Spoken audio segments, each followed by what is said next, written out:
Alrighty. Hey there, guys. It's Silver, your host, and I am joined by our good friend, Mr. Jonathan, for more Godfather. Say hello, good sir. You call me here on the day of some person's brand new wedding and ask me for a favor while I eat Chinese. And I'm like, yeah, let's go. Yep. Calling in favors while eating Chinese food are the best favors. Hello, Johnny. More Indeed Godfather. Indeed they are. Yep. And it's, excuse me a second, I'm going to change. I actually figured out the audio settings, but I'm looking at them for 5 minutes. And there's a way that I turn off everything but voice chat. Good That's stuff. Wonderful. Good stuff. Right, we have to finish a mob war with the Tatalia. Yeah. So I need to go and get something explodey. Now, because I've done that, I've got no game audio. So if you want to like not talk for a scene, you have to tell me to stop. Oh no, just like maybe put it on a low volume just so you can at least hear me. Or is it like the feedback drives you mad? The feedback it drove me mad last week. No, I understand. And now with the new setup where the game audio's going through even like clearer, I'd rather just have no game audio and not have the echo. I can hear you. Yeah. Like it's just like watching The Godfather on mute. I mean, do you mind not being able to hear the game? I mean, that's why you stuck subtitles on. Yeah, that is true. I'm gonna double check. If there was a way that I could hear the game without having the audio again, I would. But like, if anyone's ever tried to talk when you've got your own voice and like delay, it throws you off completely because you say it, you hear it, and then you carry on talking, but then you hear it again, and you're like, sorry, my autistic brain cannot function like that. Fair enough.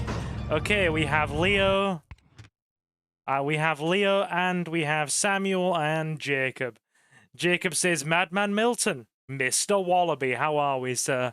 And Leo says, I just saw an update from one of my favourite YouTubers. It's so sad. What the heck has gone on? Indulge me. We need a splody, Jonathan. We need a splody. Splody? Jesus, Silver, get your head out the gutter. You're talking about whacking one out in 5 minutes, and now you're talking about exploding. Like, geez Louise, calm down. Word says I'm gonna make him an offer he can't refuse. Oh dear. I'm gonna make him an offer he can't refuse. I'm gonna give him a doctor. Oh, good lord. I can't drive in this game, dude. I cannot drive in this game. There'll be a car drive. Stop. Like, don't expect yourself. Any video game that has any form of vehicle, you will find a way to make love to the lamppost. I love that. Make love to the lamp, but you are correct. We're making sweet love to it. Got something you might... I think you're gonna like this. Yeah, we'll buy that. That's sad. Give me a sec. What? I don't think so. What's happened? She lost her father and... Go on. No, you go. She said she lost her father and her stepfather on the same day that she lost her sister, and now her brother has been killed in a hit and run. Jeez. I presume saving this for not the exact same day. I presume the same date. You got yourself a deal, Mac. Because my goodness, if it was the same day, I reckon that would destroy most people. No, I can't even imagine. You ready to do business now? I cannot even imagine. Sorry, man. I can't let this go for cheap. You said me I can only... I once had a friend... I once been saving this for you. I once knew someone where their best friend died on their birthday. Oh God! And they don't celebrate they just can't celebrate the birthday anymore because basically I think they said there were 12, and the parents were throwing them a birthday party, and they were driving to the party, and they were in a crash, and it's just like, oh, that is atrocious. Yeah, he's like, I can't have parties anymore. It was like they were like sharing the story. Yeah, and it's just like I can't. celebrate. People were like, why don't you celebrate your birthday? And that's what he said. Understandable. No, she did lose her father and stepfather on the same day. And her sister passed on a different day after that. Jeez, that was... Ooh, that is bleak. I presume the father and stepfather were like in a vehicle or at the same location. Yeah. And what Jacob says, careful, Milton, you almost missed a car. Don't worry, I'll ram some more for you. That's an interesting name.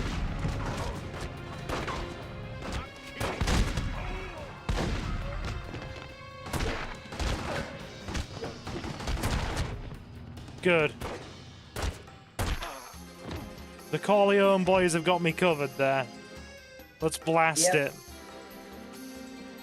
Right. Do you know what else going to be, Silver? What? Walls.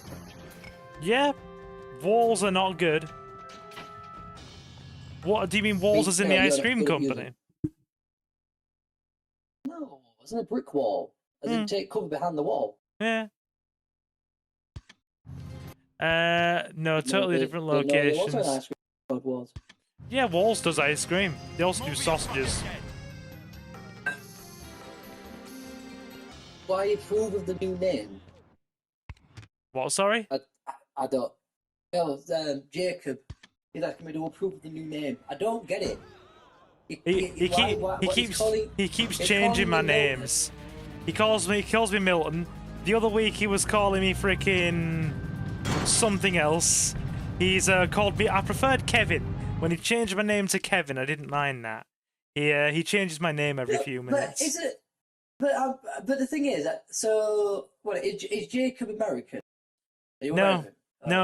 No. He is one of them.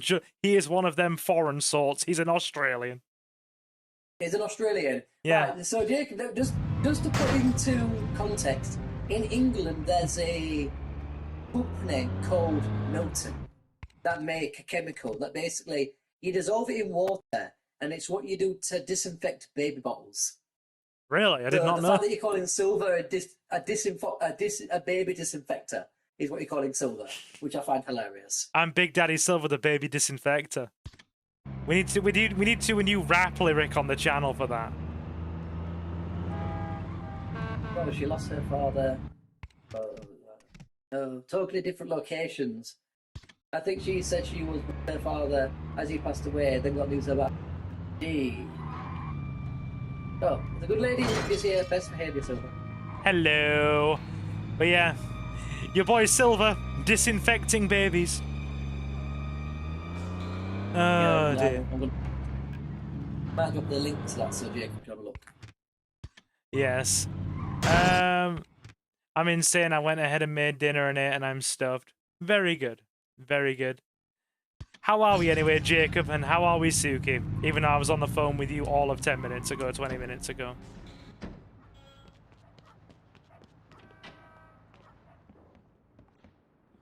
Cool. Alright. Your boy Milton, dropping the beat. Oh Lord. Do you guys want another one of those rap tracks on the shorts feed? It is my voice originally. I've just ran it through like several AI software programs and added like a simple backing track to it. To the point where I've remade the voice so much it doesn't sound like me. But I actually showed Jacob the evidence of the rap track as proof. How much we changed it. I mean, Silver, you could choose your own voice. I'm sure your own voice sounds. Also, I've just dropped a picture, or a link to a picture of Milton, so we can see what it actually is. Okay, got ya. Got ya. I wonder how accurate this actually is to actually tell him off yet. I don't reckon they went just lobbing bombs in each other's businesses, did they? I mean, there were some pretty, like, blazing attacks.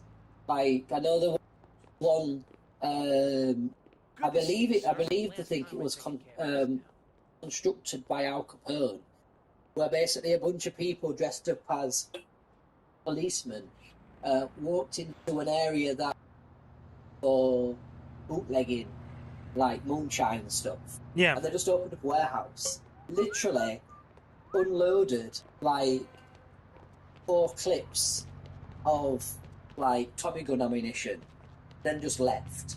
Bloody And there hell. was like one guy, and they knew that this guy must have knew that he was dying. Like he had literally like 7 bullet wounds in him. But like the police went to him and like the doctors were treating him, and they literally went to him and was like, right, I know you're dying. Like we all know you're dying. Like who shot you? And his response was, "I've not been shot. What are you talking about?" And then died. Good lord. They're like... Because like he refused to the very end to like give up the name of conspirators. Yeah. All the people that had like shot him. I mean, I'm not surprised. The mob life, if you watch all the documentaries, was a scary thing.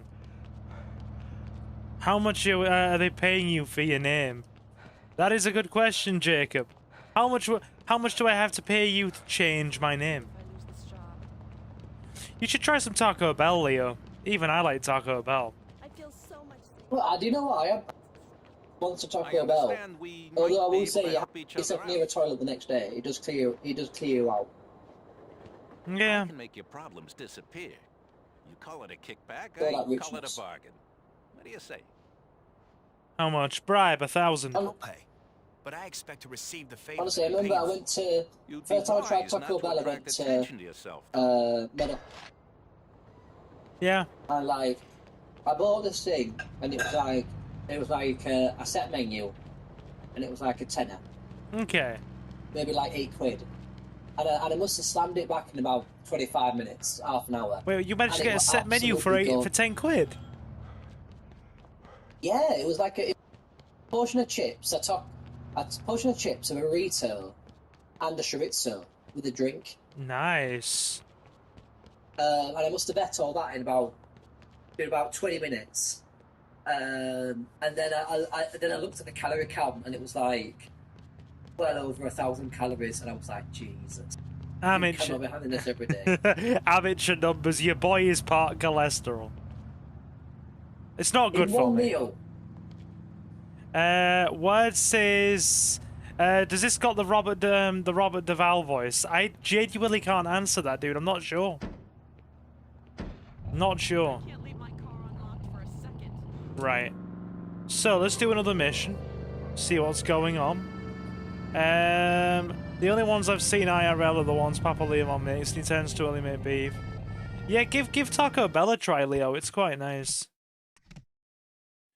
Yeah, we don't have Wimpies. That's more what the handful of Wimpies that are left are all in the Midlands and down south. They're not up north. You don't have any kind of Leeds, Hull, Sheffield way. You don't have any up north, to my knowledge. What's Do a you? Wimpy? Exactly. See, Jonathan doesn't even know. It was the OG burger chain from back in the early 1980s.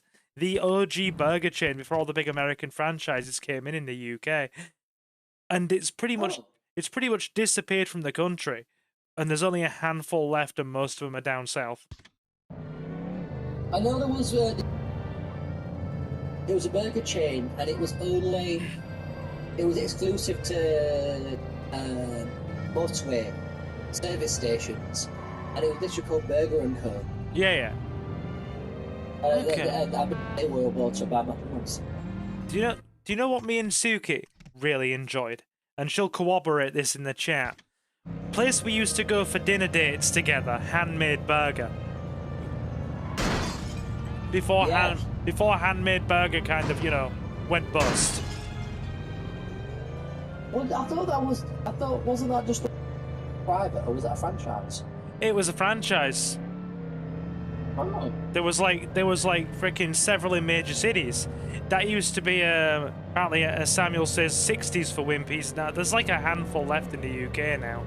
But yeah, Handmade Burger was one of mine and Suki's date night places of choice. And yeah, it went away. It went bust. I think the thing was, I think the idea of what a fast what a fast food chain place is has changed over the years. So in the 60s, what you got, you weren't getting fast food with Wimpy. No. You was getting food as fast as they can make it. Yeah. Which obviously, you know, there's a limit to how fast they can make it, but you was getting it a lot faster than you would get it in a more traditional restaurant. And it was also properly, it was proper food as well. It was made proper. Yeah. But it wasn't really to the 90s where, you know, tech boom, all of a sudden, even though people weren't being able to communicate with each other faster and that the movement of information was so much faster, people wanted to go faster as well. Yeah. And because of that, people have less patience. Yeah. So the idea of what a fast food restaurant is now is a lot quicker. I mean, I've just done Chinese and I'm just working my way through it now. So, I literally left my house at like 5 to 8, and I was back in my house at I was back in the house in like 20 minutes. Yeah. I remember as a kid, you wouldn't have got to you would have not got a Chinese that quick. No.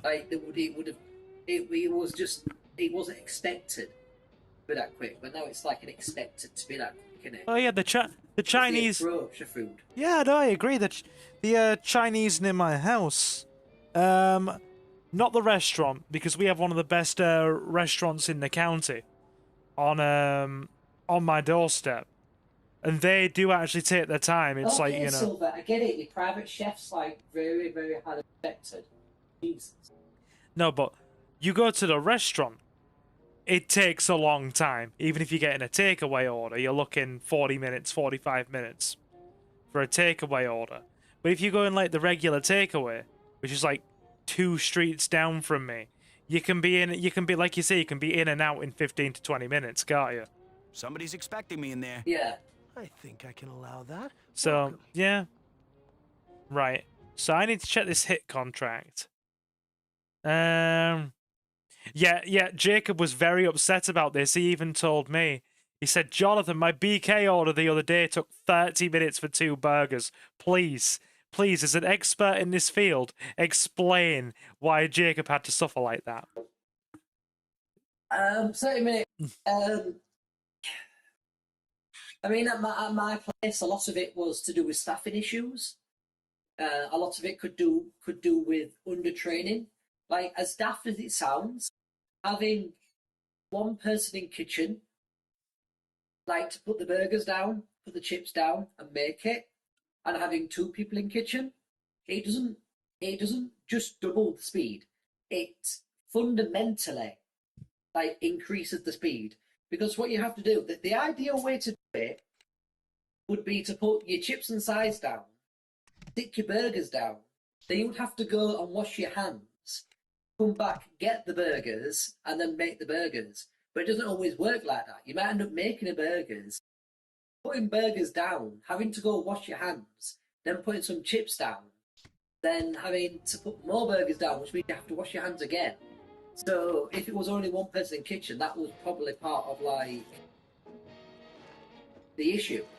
Because it's all the hand washing. Because at BK, you have to take 2 minutes to wash your hands. Like when the auditor comes in to obviously make sure you're doing everything right, if you do not take 2 minutes to wash your hands, you get a massive penalty. So yeah. What is this? I mean, I presume if it was 2 burgers, you got 2 Angus's, maybe? Like the big burgers? That did not go well. 5. No. Carry on. Tell the story, Jonathan. It's all right. I'm just getting whacked over here. Ice. If you get 2 Angus's, they actually take.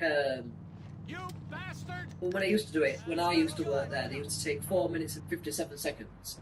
Now compare that to a Whopper that only takes a minute. No, 2 minutes and 12 seconds. And then the other burgers, they only take 1 minute 38 seconds. So Angus's take significantly longer. This is the bit where you're gonna tell me that my favorite order, which as you well know, sir, what was my favorite order? Bacon, double cheese, XL, extra bacon, extra cheese, add mayonnaise. Yep, exactly. And this is the bit where you tell me that probably took the longest, wasn't it? No, that was quite reasonable. So if you came in and you wanted fresh, we would put down 2 patties for you, two Whopper patties, which would have taken 2 minutes, 2 minutes 24 seconds. Cook, because you could adjust the time as well depending on like how warm the broiler was. Yeah. The broiler would like self-adjust. Yeah. Because of my so they were 2 minutes 20. The chips would have taken. They take 3 minutes 30. Yep. To cook. And then the actual burger itself, I believe for Bacon and Cheese XL, I believe he was given 33 seconds to make that. Mm. But obviously with your modifications, we'd have been given leeway. So I think with extra cheese, extra bacon, we would have been granted an extra 4 seconds. 4 seconds. Yeah. So for that, you'll be granted 37 seconds to make it a burger. So Once the meat was out. So poor Jacob. There was really no tangible excuse for 30 minutes, I'm going to assume. He did say there was only one guy working, though. So it might have been one hell of a backlog. Yeah. Oh, no, sorry. Oh, broiler. So not boiler, broiler. Yeah. Which is so a broiler is a cross between a kiln, like what you would like smelt metal, and a grill.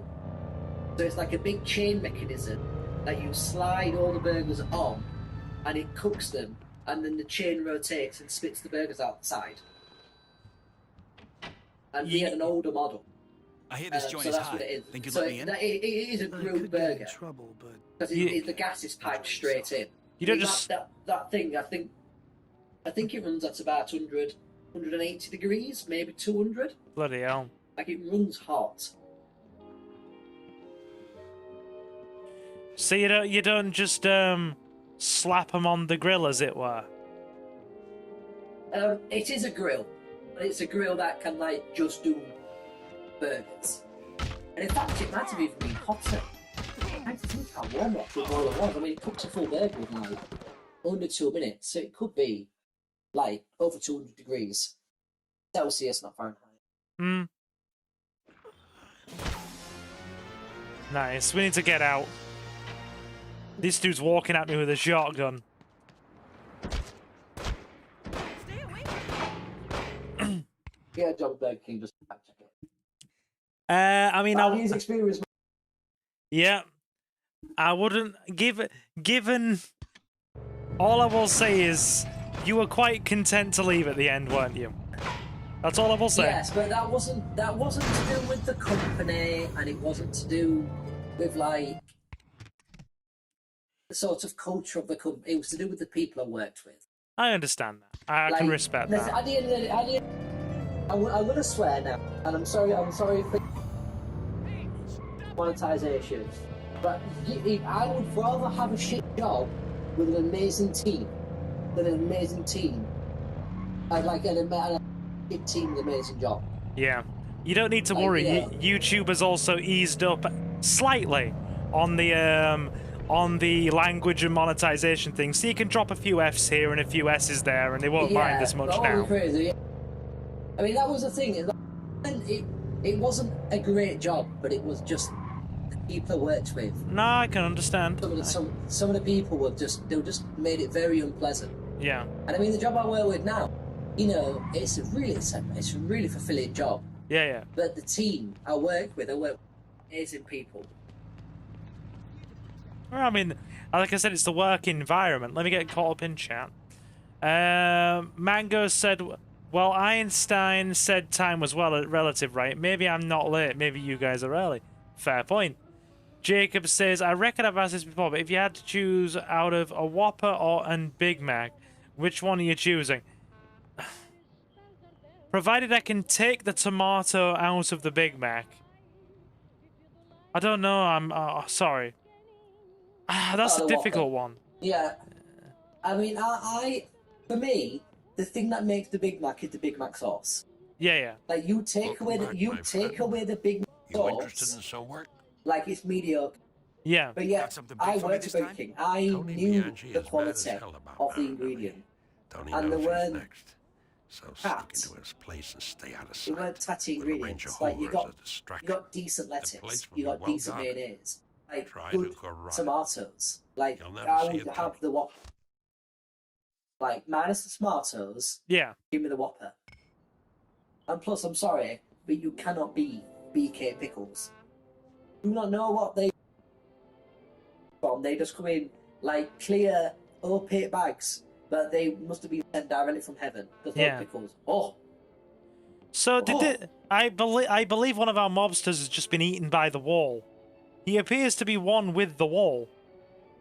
yes. I'm seeing arms and legs sticking out of the wall. Yeah, they call him you know, Johnny Tight Lips. And does He never that says mean anything. does that mean he's a wallflower? Yeah. I'm proud of myself. Space Ghost would like that. What did we go for? And you know what? I would say this, as daft as it sounds, I did that a load of times at Burger King.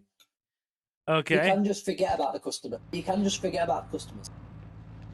What? Like, What? Make it right. That's it.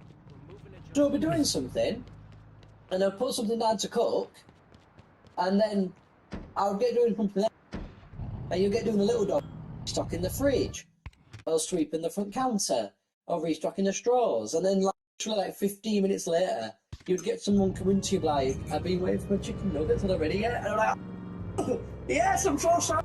Yeah, I'm about to 21. Yeah. Yeah. I mean, to be fair though, right? I always like. Speaking of which, I was in your former work about a month ago when I went to the movies up your way, and yeah, the staffing. There's a bit of a staffing issue in there now. There's a bit of a staffing there issue, is. putting it mildly. I don't know who the manager is at the moment. But I know. I think there's two people Yeah. from when I went there. Mm-hmm. Well, only one of them's working now at the moment. My other friend is not very well. So Yeah. I don't know if he's going to go back to. Mm-hmm. But only time will tell. Mango says, if these walls could talk, help me, I'm stuck in here. That was literally that guy. And, Yeah. I mean, in terms of when you were ever on the counter at work, dude, I never felt ignored. In fact, I walked into your freaking place of work when you were working there, and one of your other colleagues, she was a lass, dark hair and medium brown hair, not the specific one you mentioned that was just mad unpleasant. Another one. Yeah. When you or her were on the counter and I walked in, I felt like a red carpet rolled out before me, and like freaking somebody was singing like nobility songs in Egyptian. Like I felt like part of the nobility. I just like freaking strolled in and it was like, yeah, so I'll take this, and this, and then, you know, magically the odd extra thing appeared on my tray, but shh, somebody flew those in magically. That didn't. Yeah. That was a tooth fairy. She works on the Saturday. Yeah, the Saturday Tooth Fairy. Is Johnny as cagey about his age as Milton? I don't know. All I know is that my age will remain a trade secret. I am 31 years old. Right, I'm 31 years. Let me get it right. See, you're chill about it. I'm just like, I'm degrading. My hair is going entirely grey. Oh dear. I can't help it. No, I was born on the 10th of the 7th, 1994, and it was one of the greatest days, for it was the day that I popped out of my mother and was like, hello world, here I am. See, you've got such a good outlook. I wish I had that outlook. I want the Jonathan outlook. Can I borrow it? course you can. Yeah. Love for everyone, so love for everyone, Silver. You need to. Do you know what you do? You need to wake up in the morning, look yourself in the mirror, and say, "I am beautiful in every single way. Words can't bring me down." Oh. I mean, to be fair, I do say that. I do actually say that when I have had my hair done. Your hair magnificent most of the time. I mean, when it's been done, honestly, you look like a Tribulino. You look like a Tribulino. Love it. Love it. Beautiful. I'm getting my hair done on Thursday. Actually, full dye job. It's not been dyed actually since April, and we're now in the freaking almost end of October. So we're getting on. It's well into 6 months territory, and it's got long streaks of grey in the freaking sides again, and it's got like the sporadic greys on top. So I've got like It's your wisdom. Every strand, Silver, tells a story of the life that you have lived. Embrace them. Oh God! Don't be philosophical about. Oh no! I don't know what to say. Depression. It's okay. Depression. I'm joking. Do you know what's ironic as well, right? It's okay. Bonk him. What's ironic? She wants me. First of all, Suki wants me to just stop dyeing my hair and keep it as it is. Yeah, because she likes you for who you are, Silver. Okay.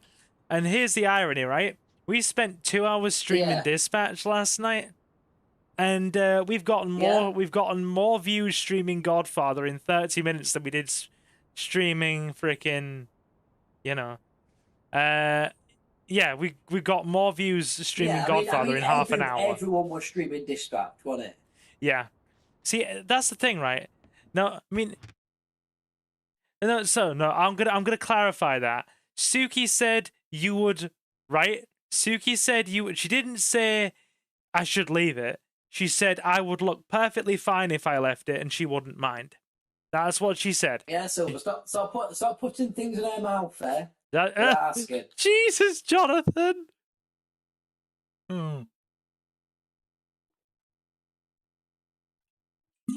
So having some water, but no. She said I look. I'm having the limited edition Dr. Pepper. Oh, is it what flavor is it again? Dr. Pepper cherry. Yeah. You were saying. But yeah, no, something, somewhere. Bloody hell, I don't know. I was saying something somewhere. Yep, Johnny is back, so we have Godfather. Yeah, no, Suki basically just said I look fine as it is, and she'd be okay if I left it. She'd be okay if I left it as it is, and she wouldn't mind. I mean, to be fair, if it carries on at this sort of pace, give it another 5 years, I'd have to be dyeing it every freaking month. If it carries on at the pace it's going at. Because it's gone from nothing to like solid freaking greys and like 2 long streaks at the side in the space of 4 years. So, yeah. And it's not even grey, it's solid silver. Hence why my dad said, are you called Silver Gaming Network because of your hair? And I'm like, it's okay for you, father. You didn't get a single grey hair on your head until you were about 48. When did my mother start going grey? You see, Silver, every strand of hair is a point of wisdom. I mean, okay. And you are indeed very, very wise. Unfortunately, it's how to drive a car in a straight line, but you know. Right. Now then. Yeah, Sunkissed do water, apparently. And so, our stream schedule next week is probably going to be... Yeah. It's probably going to be... more horror games on Tuesday and then Dispatch on Wednesday. Nice. And also, I'm on holiday. I may be able to partake in extra. We'll have to discuss it later, though. Actually, yeah, because with your job, you've got a half term coming, haven't you? Yes, it is. All the kids broke up on Thursday, and I'm on Friday doing like just other random stuff. So does that mean you've got a week to yourself?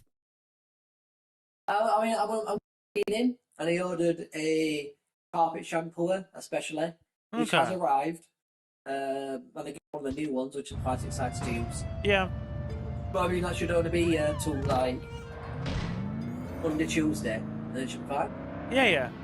No, that's fine. I mean, I was gonna ask if I could, since you are normally a very busy guy on the weekends, book you in for another Godfather on Saturday, if you are free. Yeah, you can book. I should be free. I mean, what is it next? That's the second, isn't it? I believe so.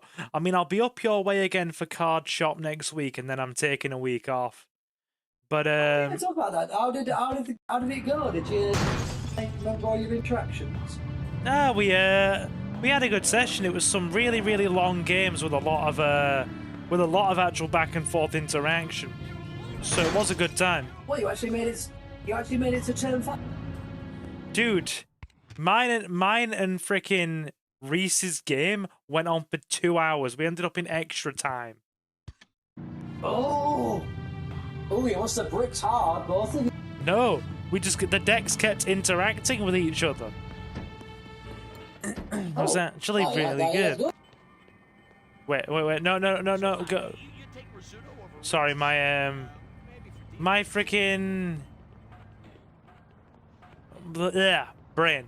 My freaking map, for some bizarre reason, some app on my computer just came out the side of the freaking, widget and then blocked the freaking stream. Look at the camera. Yeah. Just remind me. Right, so everyone's going on about Silent Hill exclusive joint. 4. Whatever Silent Hill 3? Did I miss that? Yeah, dude, there was 4 Silent Hills, then there was Downpour and Homecoming. Now we've got Silent Hill F. It's because I know the first Silent, because there was Silent Hill where that town, and he was trying to find his wife, and then there's Silent Hill 2. He goes back to that town for his wife, or do you play different characters in? You're playing different. You're playing different characters, yeah. 4's kind of. I need. Sorry. Oh no, you're all right. Thank you, Jacob. Thank you. We got to be stealthy here.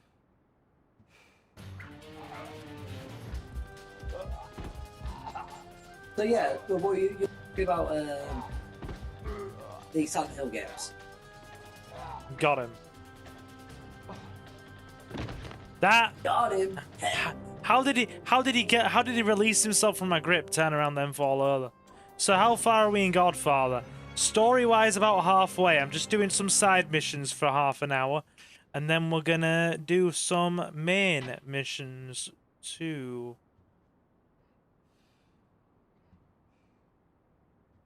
We're just doing some main missions as well. I gotta watch this guy. I don't want him to be alerted because he's got guards. The first Silent Hill looking something, second wife, third revenge. Oh, looking for the daughter, the wife, for feathers. I know the second one's famous for having pyramid head. That's right. But it turns out that's the one where it turns out that all the enemies are like figments of like his guilt, like manifested in this town. But the town can do that. Yep, basically. We prefer to call our dark circles smoky eyes round here, Suki. Sounds cool. I have those too. It's called having sleep problems, chat. Yes, insomnia. What's a wonderful thing? Yes, I don't ask for it. Like, case in point, last night, I tried to go to sleep. And, freaking... Yeah. I, literally, every time I kept trying to drop off to sleep, my body would jolt back awake again, and I didn't get to sleep until, get this, Jonathan, 3:30 in the morning. Yeah, I had a weird one.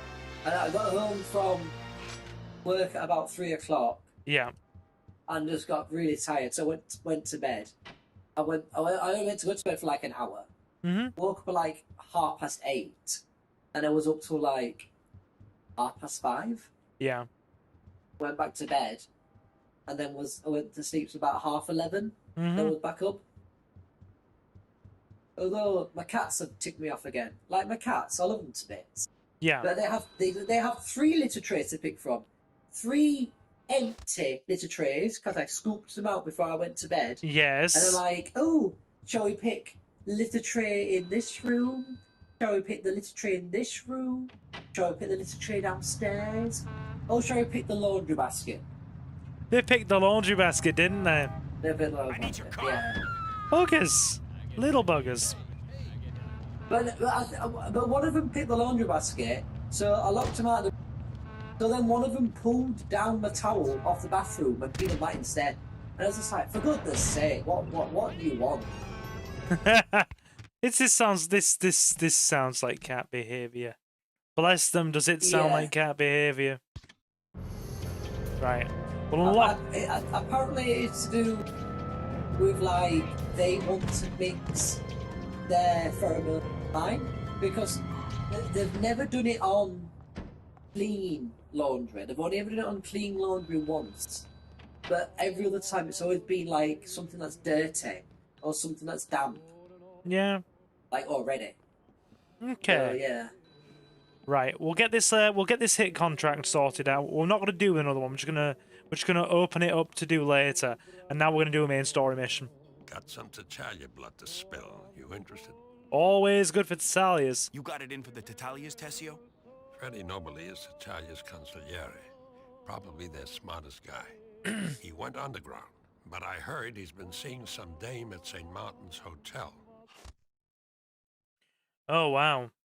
Make sure there are no witnesses.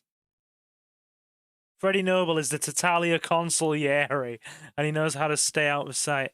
However, he has a weakness for the ladies at St. Martin's Hotel in Little Italy.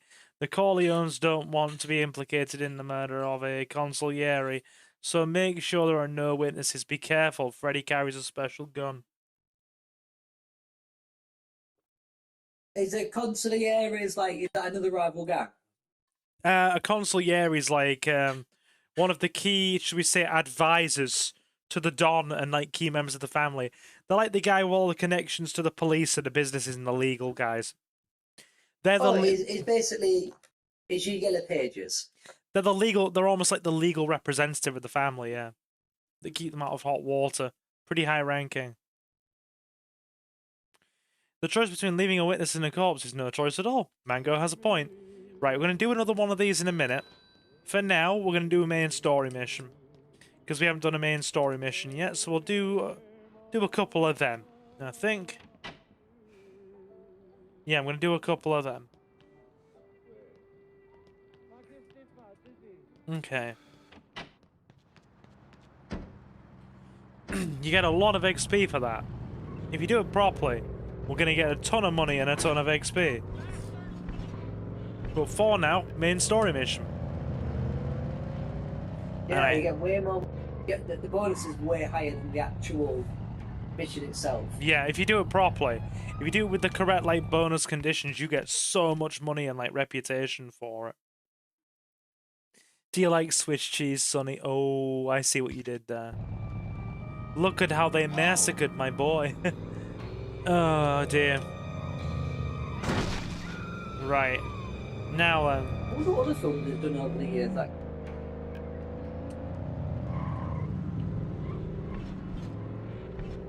I genuinely don't know. I do know that the guy. Well, I believe I have said it before, but I know the guy who played, like the Don himself. Yeah. He's one of the. He was like the first person to ever refuse like a BAFTA Oh, Marlon or Brando. an Oscar. Sorry. Yeah, Marlon Brando like the Oscar. Yeah. I actually double checked actually why the reason was, and it was to do with the treatment of Native Americans and how they will be constantly negatively depicted in like films and media. Yeah, yeah. So when he actually did the speech, he accepted the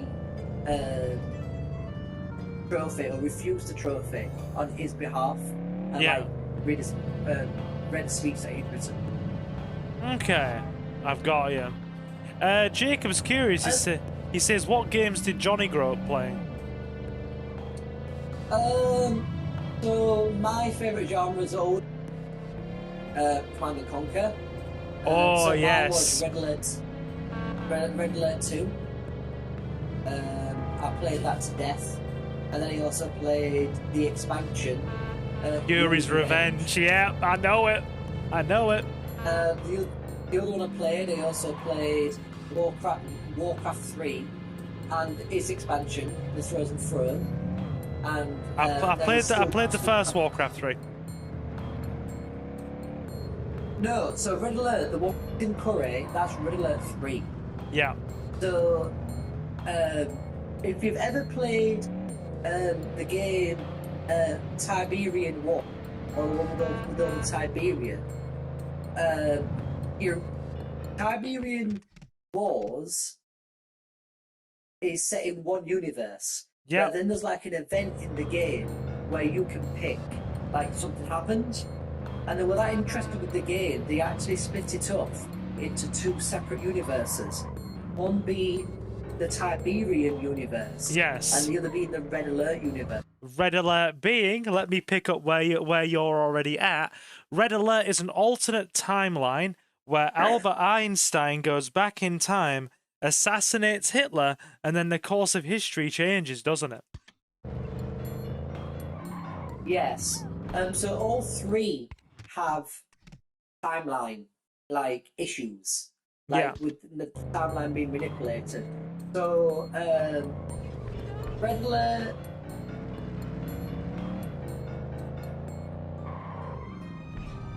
Red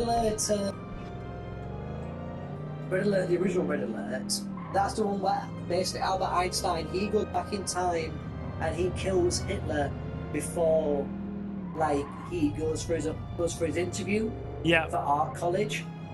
So he's not even, like, started, like, any of his, like... The Reich movement. Like, he's not even started the Reich movement. Like, he's literally just... like left college. I think it's actually done as well before the start of World War One. As well. So he doesn't even do the stuff that he does in World War One. Yep.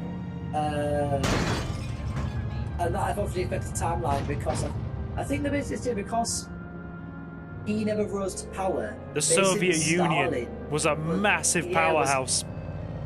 It was able to basically act unopposed. Yep. Essentially. Completely unopposed. And then the world was split into two. It became almost like a super Cold War, where it was like a monstrous Soviet Union, twice the size of what it ever became in our freaking timeline. Basically, in Red Alert 1, with Stalin, went against basically a hot war almost, and went to war against the whole of Western Europe. Then there was Red Alert 2, which kind of linked, it was a continuation, and it kind of lent a lot more into the fantasy element of it. Yes. So basically, at the end of Red Alert 1, the Allies win. Tanya. Yep. Allies win. A girl called Tanya basically kills Stalin. Yep. And a guy called Alexander Romanov. Yep, it's Romanov. I'm a big fan too. He's put in charge. Yep. And there's like there's like an understanding between the two nations for about 20 years. He's basically like a puppet leader that was installed by the US, to run what was left of the Soviet Union for about 10-15 years, up until the point of the late 70s. Yeah. Yeah. And then basically a guy called Yuri is introduced. Now Yuri was discovered by Stalin and was like, he was basically a weapon that was installed as part of like a psychic weapon program. Yep, psychic And super soldiers. I don't think Romanov ever knew about him, because I think after the end, when like Stalin was killed, I think he just kind of like lived in the wood for a long time, but then he decided to reveal himself, and obviously using his powers, that's how Romanov gets like cocky and decides to attack the US. Yeah, because like what he does, full-scale global war. Yeah, what he does, which is excellent, he uses Yuri's psychic powers to essentially mind control staff at the American, nuclear facilities. Effectively mind control the staff to disarm their nuclear deterrent, and then starts a full land, sea, and air invasion of the United States. He doesn't disarm them. He gets the missiles to blow up their own silence. Oh, is that what he does? He blows them up using his psychic powers? Yeah, so basically what he does, because there's two people in there, one that fires the missiles and one that opens the doors to allow the missiles to fire. He mind controls the guy that is meant to open the doors and gets him to shoot everyone and then himself. Yeah. So obviously the missiles are primed to fire, and then they fire and they blow up in the silos. Mm-hmm. And of course, and then you have the best expansion of all time, Yuri's Revenge. Yeah. Right, so we have a story mission to go. But yeah, there is a very good chance, and I know you'll probably be on board for this when I eventually do get round to it, there is a very good chance that Red Alert 2 is coming to the channel, because it's one of my favourite games of all time. And also, Tanya, so hot. Which one? Red Alert 2, Tanya. Oh, yes. Who doesn't want a wild, hot American commando babe wearing camo? That's like the hottest thing in the world. Right. Yeah. And she's a good actress as well. Like, bless in the first one, like, they try, but the acting's so cool. Yeah, but it's actually really good in the second one. Yeah. And then the third one comes out, and it's like, oh, let's hire page 3 girls to do all the acting. Dude. Good idea. Freaking dude, Tanya in Red Alert 2. The fact that she's all like, yeah, shake it, baby. She's like just badass commando. Yeah, baby. There we go. It's hamming up. It's take the perception of a loud American military stereotype, put it in the game. Yeah. And that's what they did, but it works so well. Lock and load. Lock and load. Yeah. I'm there. What do you need, Commander? Excellent.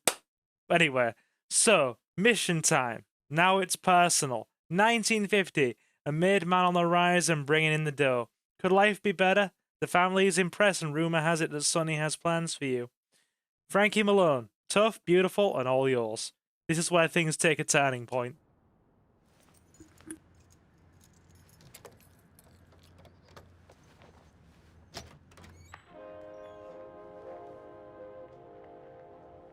Hey, hotshot. Glad you could make it.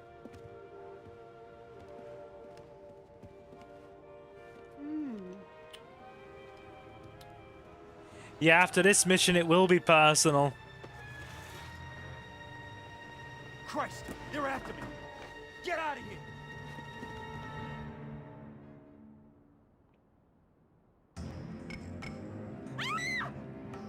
Let me go!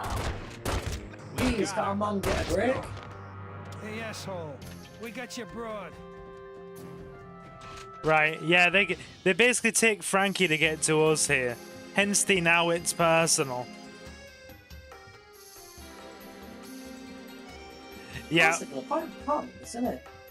What, sorry? I said it's a nice little apartment. Yes, it is. Yeah, so basically, to put Tim Curry into the timeline, the start of Red Alert 3. Yeah. is- The is meant to Soviets. take place it takes place directly after the end of Red Alert 2. When So Romanov's you been always- taken. Yeah.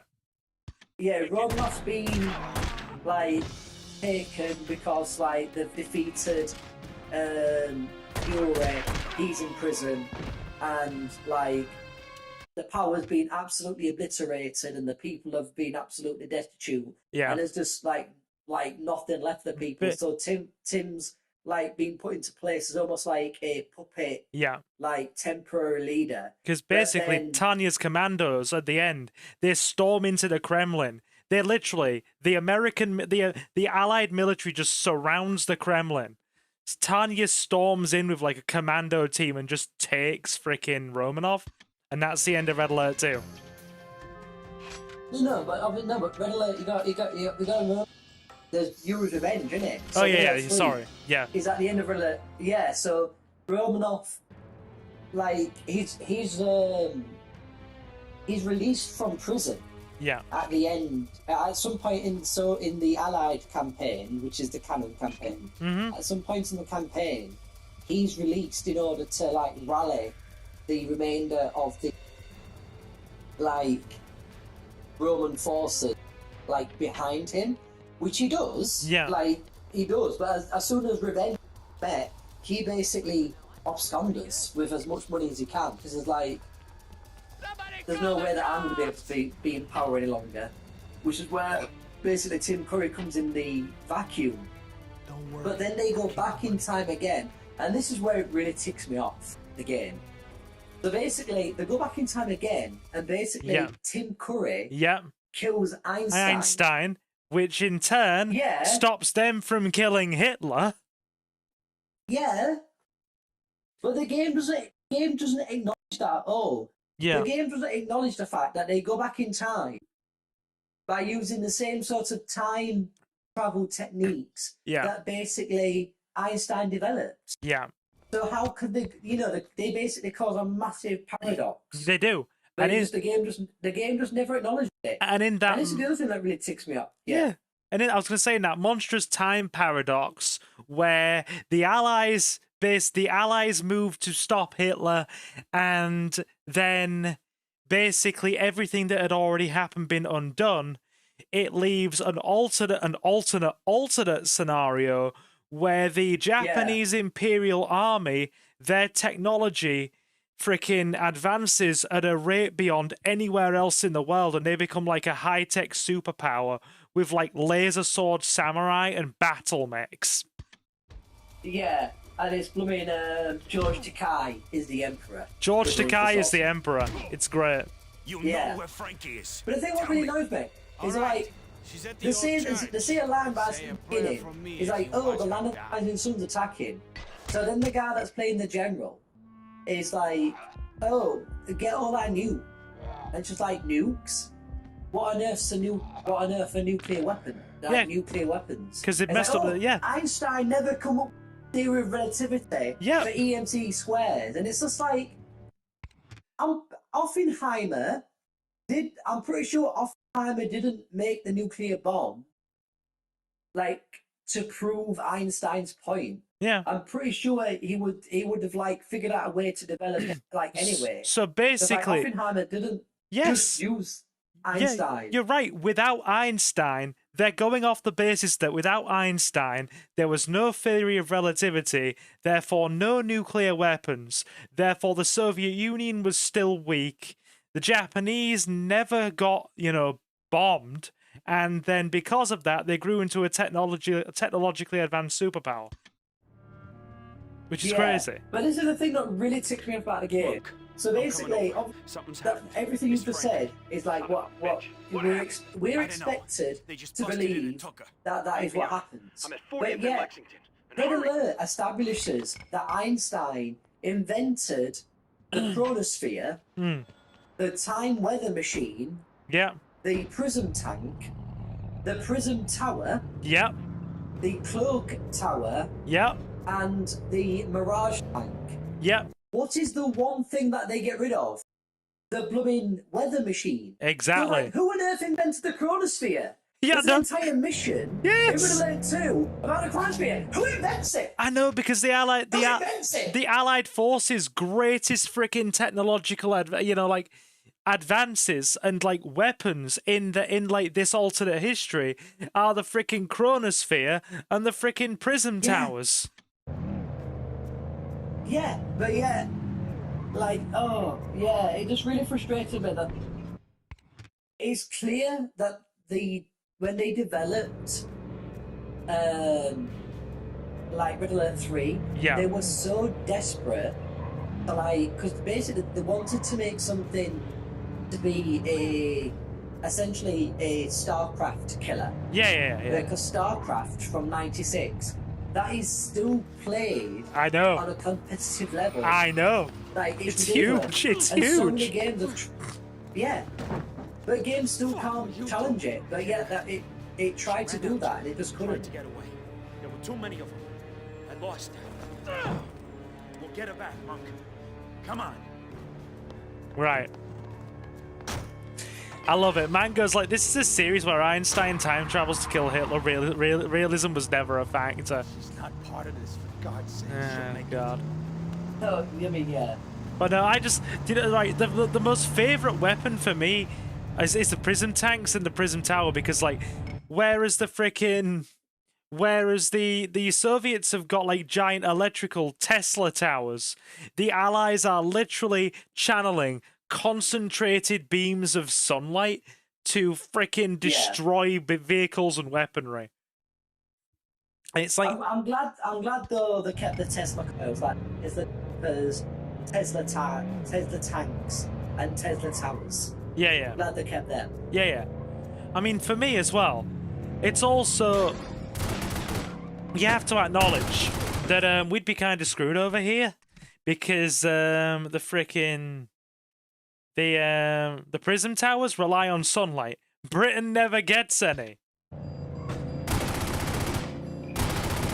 It's like I don't get why Tim Curry had to kill Einstein in Red Alert 3 though. So basically, Tim Curry killed Einstein because Einstein invented all the weapons that basically allowed them to attack Russia. and so basically win. Like, Yeah. In Red Alert 2, Russia, and especially Moscow, was essentially an impenetrable, like, force field. Like, no one could get through, especially since Moscow had the highest concentration of something called the Apocalypse tank, which was a tank that had, like, two, like, really high caliber tank rounds on the front and had anti-aircraft capabilities. There was no way they would have survived a frontal assault. Yeah. So when Einstein invented the chronosphere, which is a weapon that allowed solid matter to be transported through space and through time at instantaneous speed, it basically allowed Allied forces to do a frontal assault, essentially being dropped into, like, the heart of the city. Yep. And that's why Tim Curry killed Einstein, because he was like, well, if I killed Einstein, those weapons won't exist. Yeah. But also as well, Tim Curry's character, like, not Tim Curry himself, Tim Curry's character is dumb. Yeah, he's Like, he's dumb. Like, there's no getting around that. He's a very obvious puppet himself, isn't he?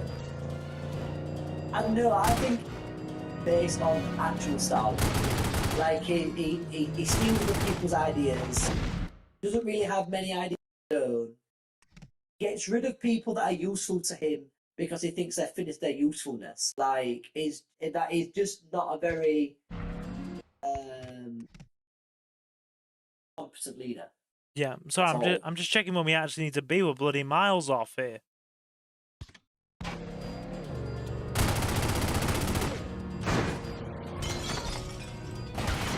My driving is not helping us here. And there's no respray like GTA. Oh yeah, the Allies even have chrono troopers, don't they? That can actually freaking manipulate time through portable time devices. Yes, the chrono. And so they can travel over the map at instant speed. But the further you make them travel, the longer the recharge time before they can move again. So the actual way to play them is to hop them very quickly. Yeah. So Mango's actually playing into this a bit. He says, so if they're in the timeline where future Einstein kills Hitler, the Soviets could have gone back to the past, killed Einstein after Hitler's death, and before the events of Red Alert 1. That's what I'm assuming they did. Yes, that's what they did. Yeah. So basically, they killed Hitler in 1913. And they kill Einstein at it's in the 20s, isn't it? Oh, is it 30s? Yeah, the 1927. 1927 was there. It's just a speech. And they're killing that. Yeah. So they basically take the Germans out of the picture and they wait for the point in time where the Allies have taken Hitler out of the equation and then take Einstein out of the equation. But then the lack of the theory of relativity means that there's no nuclear deterrent, so Japan becomes a technological superpower. And that is indeed correct. And then they also find this out near the end, don't they? And it actually causes a crisis of identity for the whole freaking empire, doesn't it? Yeah. So basically, obviously, whenever you play, you always play the winning side. So the timeline changes depending on who you're playing as. Yep, but obviously, the canon timeline is the Allies. Yeah. Because when the DLC explained it's the Allies. But when you play as Japan, you find out that basically Japan is controlling the president. The president is President Dugan, yeah. Yeah, President Dugan, who's played by isn't played by the Spider-Man guy? Yeah, he's played by the guy that plays Jonah Jameson in Spider-Man. Yeah, him. And they got Pamela Anderson to play frickin' Tanya in that one, didn't they? Is it Pamela Anderson? It's Pamela Anderson. Is it? Jeez, look. They literally got a freaking cover girl to play Tanya in that one. It's Pamela Anderson. Yeah. And what also really annoys me as well is every character has a secondary ability, and that was all to do with trying to make a game that was competitive for the online market, PvP. Tanya's is a time belt. Who invented the time belt? Einstein. Einstein's dead. But he's dead. Yeah. He can't have invented. Yes, because he was the one that invented all of the. He created all the Chronos and freaking prism technology, and he was killed. They could have literally. Yeah. J.K. Simmons. That's the one. Yeah. President of the United States. Yeah, President Dugan. They could have literally made a any power. They could have give her a health boost, a shield boost, anything. But yet they give her a time belt, something that shouldn't exist in that timeline. I know. Called out Einstein. The game can just by the time by the time it got to 2 stories excellently put together, isn't it? And the DLC ties into it really well as well. Well, the DLC for Yuri's Revenge. It's so well made, isn't it? Oh, Yuri's Revenge. The thing is, what I love about Yuri's Revenge is the actor who plays Yuri. It's so menacing. Every scene he dominates. Yeah. He's like your command. Oh, yeah. Sorry, what was it? Your command. My command is your wish. Your command. Yes. Your wish. For Yuri. Yeah, what is it? It's like even when he's excited, one of my favorite scenes just after Romanov has supposedly died, and Yuri's in charge, and you see him spin around in the chair, and it's Commander, okay. Romanoff is unavailable, and he gives me. He's got this like raspy tone to his voice, and he's got like a big headpiece in the back. Yes, he does. Like those other pipes. You're gonna have to register. Oh, yeah. So basically, Hilda, what you need to do is you don't need to play the base game. There's a mod that expands the base game and turns it into like an 80 mission campaign that like tells all the side bits of history and everything. That's what you need to play. Yeah, I think it's called Red Alert Soulfire. Let me see if I can. Oh god, we're gonna die. Yeah, dude, it's really well put together. That's literally what Yuri says. My command is your wish. It is so damn hard. My command is. He's using people as living human material for science experiments and resources, isn't he? He's mind controlling them and making the civilian population walking to grinders to basically, amass biological material for freakish weapons of war. Yeah. Oh, Magnus Omnus is the name of the mod. Put that in our own little Discord chat here, so I can look into that. Because we are absolutely. It seems like people are really, really like taking an interest in this. So if people are interested in seeing me play it, we will absolutely play it. Keep in mind though, we're mostly playing as the allies, because I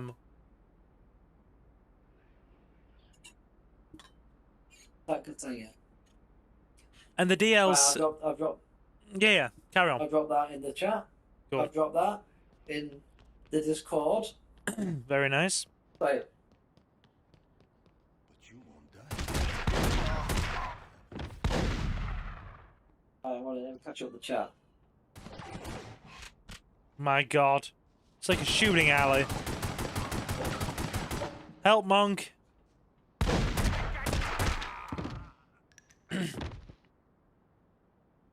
We need healing. Really? Help me out, monk.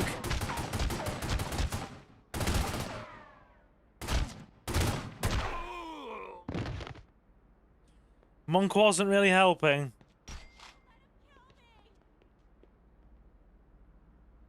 Right. Right, I've got to another chat. Yeah.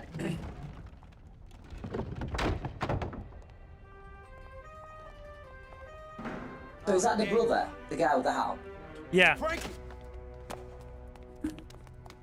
After this, it kind of becomes a revenge mission for our character.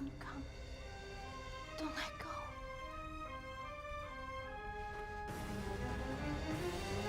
Yeah.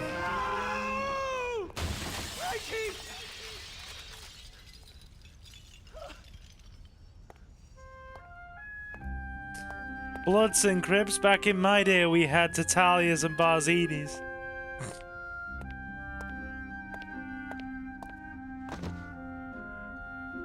So they killed her to get to him, basically. They did. They killed her to get to him. And now it kind of becomes... I mean... The next... There's nothing more foolish than taking away a reason that a man lives. Yeah, because a man with nothing to lose is bloody dangerous. How many times have they said that? Somebody with nothing to lose is the most dangerous person of all. And they're not wrong, are they? They're not wrong. Yeah. There's a really thin phrase, and it says there's three things that brave men fear. When a kind man goes to the stillness of the sea, and I always forget the other one. Like three things. Yeah. So that's literally what he just said. If you want to get Bruno Tattaglia, so basically now this is where the story makes a turning point, right? We literally become one of Sonny Corleone's heavies and just start massacring the Tatalia from here. We just start. Yeah. We take out the son of the Don. We take out several high-ranking members. It becomes a bloodbath. I'm terribly sorry for your loss. Sonny asked that you come meet him when you're ready. No hurry. Right. Yep. It starts getting heavy from here. Okay. Right. We need some more ammo for the freaking Saturday night special. Move your fucking Oh, dick. that's the one. It says, this is what the phrase is. It's from the novel. It's from the novel. Yep. Patrick Rosefort's The Wise Man's Fear. And Okay. there is 3 things a wise man should fear: the sea in a storm, a night with no moon, the anger of a gentleman. Yeah. And I believe they're just about to get the anger of. Oh, they're about to get some freaking anger from our protagonist. Like I said, this is the best part of the storyline. This is where it actually goes. The storyline starts going really hard. It goes really hard. It's already been hitting quite hard as it is. Like, yeah, it's good story. for you. You got yourself a deal, So man. yeah, basically, that Magnus Opus thing. So obviously the base game has 20 missions. It has 10 for the Allies and 10 for the Soviets.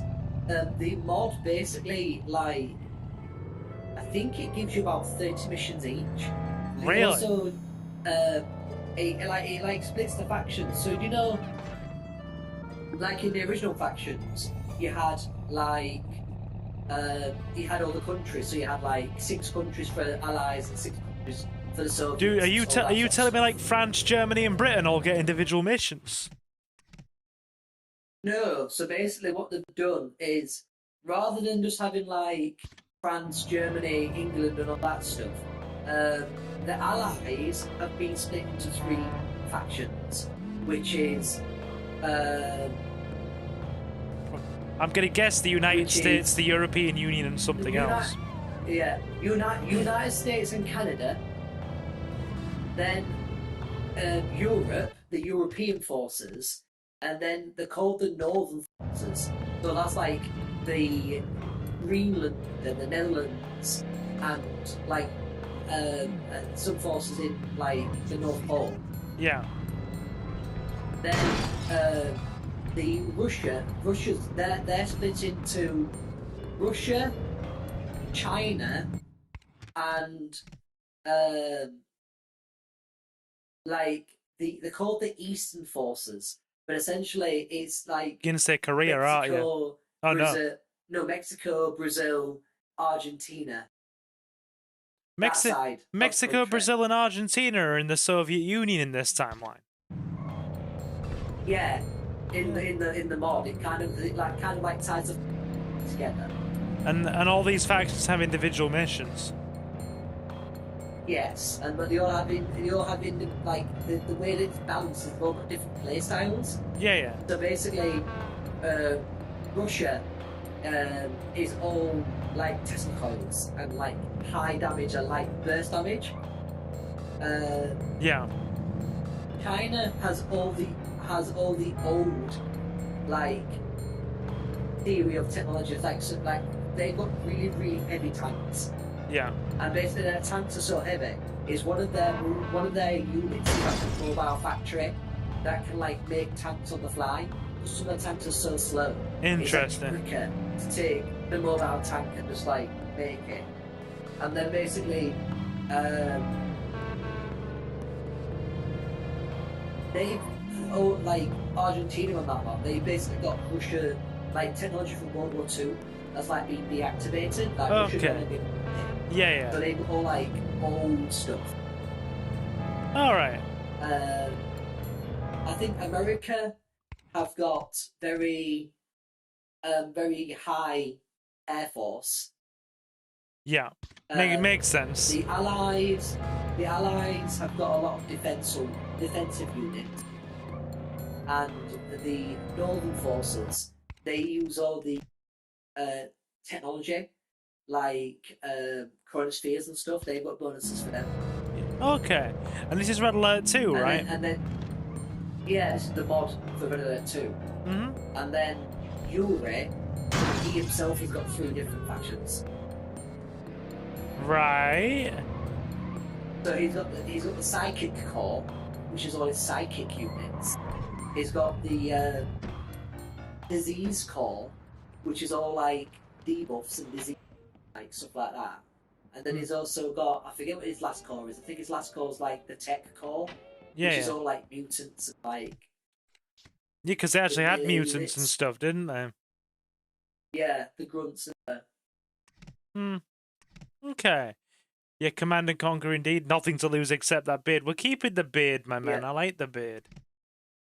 Yeah. I do enjoy the beard. Oh. Do you know what I've realised? I spent the last we spent the last 20 minutes explaining what my favourite game was. Spyro as well. I like Spyro. Yeah. I like Spyro. I do.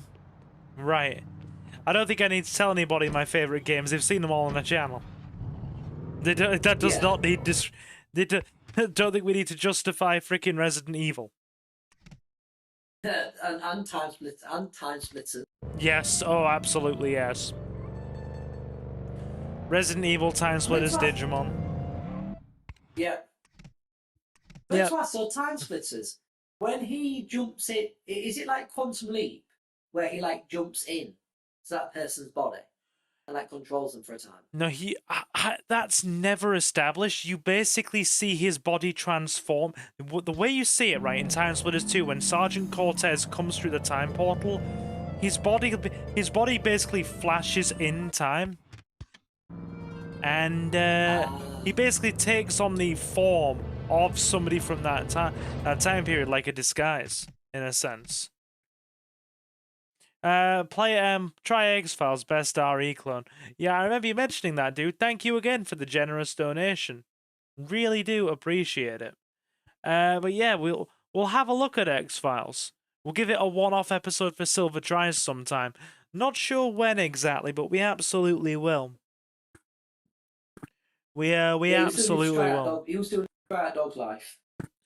Yeah, I know you've asked a lot, and I have to apologize. You've asked a lot. I've been asking for 3 years, 4 or 5 years, Silver. God, is it even longer? Oh God, yeah.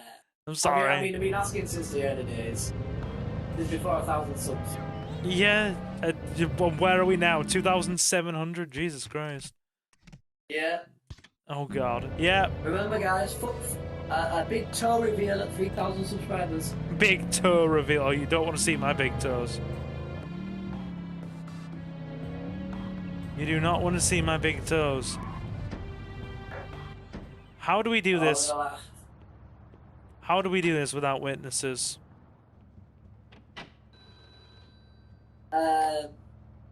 You kill everyone, so no, there can't be no witnesses. You kill everyone so there can be no witnesses.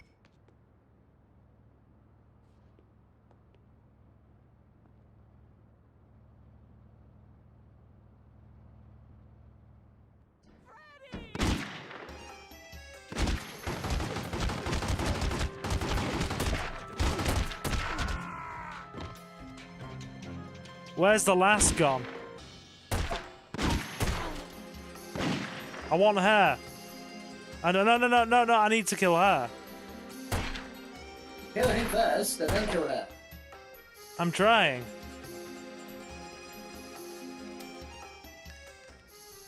How do we free aim?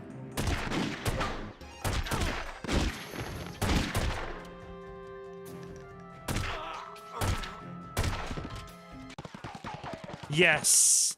So we had to off her as well. Oh, I see, we'll end it straight away. Yeah. So we basically had to take his bodyguard out. We had to take his bodyguard out, then her as well. So we had to kill one of the girls he was seeing. Which is kind of rough. Reads your mind like a Psycho Mantis. You enjoy Sonic 06, don't you? Oh, God, no. I remember that. Psycho Mantis, what a character. Yeah. So, you like to play Castlevania? Tell Don Corleone You seem I'll to have have the saved money your ready game a lot. Are you not confident? Eh? each week.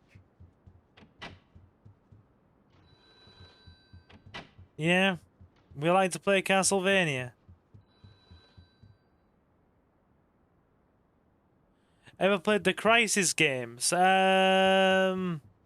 mean Time Crisis or just the Crisis games in general? We're gonna have to go to a doctor as well. We've got more holes in us than a bloody Swiss cheese.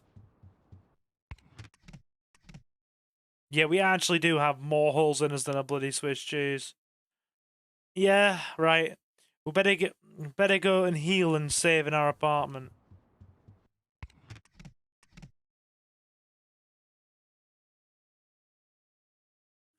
Yeah, we got mad money for that mission. Okay. Swiss cheese. Is that what it sounded like I said? Swiss cheese. I'm probably getting a bit tongue-tied on that one. Yes, Swiss cheese. We like Swiss cheese. Yeesh. Okay, right. We have another hour. We're making some... I'm being goofy. Fair enough. Fair enough, Muffin. Right. Okay. Yeah, we've got another hour, so we'll keep going for a bit. Probably enough time for a couple more story missions and maybe another hit contract. We are going to do the next mission. I just need to heal and save. We have no HP left. Because we do have as many holes in us as a Swiss cheese. And then after we finish this... after we finish this... Yeah? No, go on, go on. No, it's fine. After you finish this, because I might go to... Oh, you're fine. Now I'm just going to say, once I'm done with this, my plan is to go get comfy in bed, get my Blu-ray out, and keep watching... Give me a minute. Mushoku Tensei, which is that like isekai anime, or isekai / reincarnation anime. I've got... Isn't... Oh, I'm thinking of Yakuza, sorry. Yeah, I've been getting back into anime again, dude. I don't watch... Did you ever leave anime? No. I don't think you ever left, so... I never left anime, but I haven't really been into as much modern anime. But, I do kind of maybe, you know, get into a couple of seasons a year. I do kind of get into a couple of seasons a year. And, or, like, I get into a couple of seasons and kind of stick with them. And this year it's been Demon Slayer. I watched the Demon Slayer movie at the cinema a couple of weeks ago and enjoyed it so much, even without context, that I went and bought all of the series on Blu-ray that have been released so far. So I've now got all of Demon Slayer. And I'm also watching through Mushoku Tensei, which is like a guy, basically like a 30-something-year-old shut-in dies in a car crash, trying to, or dies in a car accident. He's hit by a truck, trying to save freaking a group of teenagers from being ran over. He steps out into the street to warn them. The vehicle swerves and hits him, and he dies. But instead of dying, he's basically reincarnated into a new life as a baby, with all the memories of his past life. And he actually gets a second chance at life to grow up and everything. If you start to ache later, just come back. In the same world? I know, in like a freaking, you know, fantasy, you know, like magic and swords Yeah, world. they're quite common that. But also, I will say, that many anime start with people being hit by a truck. People actually don't want to do that job in Japan. Really? Like, yeah, like being a truck driver, especially if you're in a white, nondescript truck. Like, no one wants to do it because it's got. I forget what it's called now. There's like a word for it, but it's like, oh, when you're being, and then insert the word. Yeah. And then there's like, and then there's like an anime which like takes the mick out of all these tropes, where basically the main character, this girl falls in love with him, but it turns out like she's an android, and there's literally a section where like he's gonna get hit by a truck, so she pushes him out of the way, and then she gets hit by the truck. Because she's an android, the truck just disintegrates upon her. Just buckles, but it's all in slow motion, so she's like looking at him with like glistening eyes, as this truck is just being destroyed. God. Yeah, I mean, there are a lot of animes where somebody dies and goes to a new world, or a portal opens, or somebody's summoned. Like, to be fair, like you know, I mean, you are right. I've never left anime, but in terms of anime, most of my watching these days is like rewatching old favorites or something out of my vast collection that I probably bought 5 to 10 years ago and never even took out the shrink wrap. Yeah, you them loving Count Dooku, then Grievous has got lightsabers. Yeah, like, dude, my anime collection is now so colossal, I would actually have to buy an additional freaking shelf to go alongside my bookcase. I have filled the bookcase. Thank God you don't own a fedora, otherwise I would be worried about you. My lady, I need to tip it as I open the door. My lady, do you know I'm moderator of 14 Discord mods? Respect me. Oh, God. Respect me, females. Respect me, females. I bought you dinner. Why are we not engaging in coitus? Oh, dear. I don't know. But yeah, these days it's only like maybe a handful of seasons of anime that I watch, or a few shows that I pick up a year and take an interest in. Last year it was Rising of the Shield Hero. This year it's Demon Slayer and Mushoku Tensei. But I am watching the first season of Chainsaw Man, because Chainsaw Man the movie comes out at the theatre next week, and I'm going to go watch it with Reese. Yeah, Chainsaw Man. Is that the one with like chainsaws? Yes, it's the one with the guy, one of us Chainsaws fans. I know about Cold Fear. Because it reminds like dark comedy with Daniel Radcliffe. Yeah. Where he's basically he wakes up, but someone's like sent taped guns to his hands. Interesting. There's been so many versions of the Frankenstein movies, says Jared. Oh, I'm aware.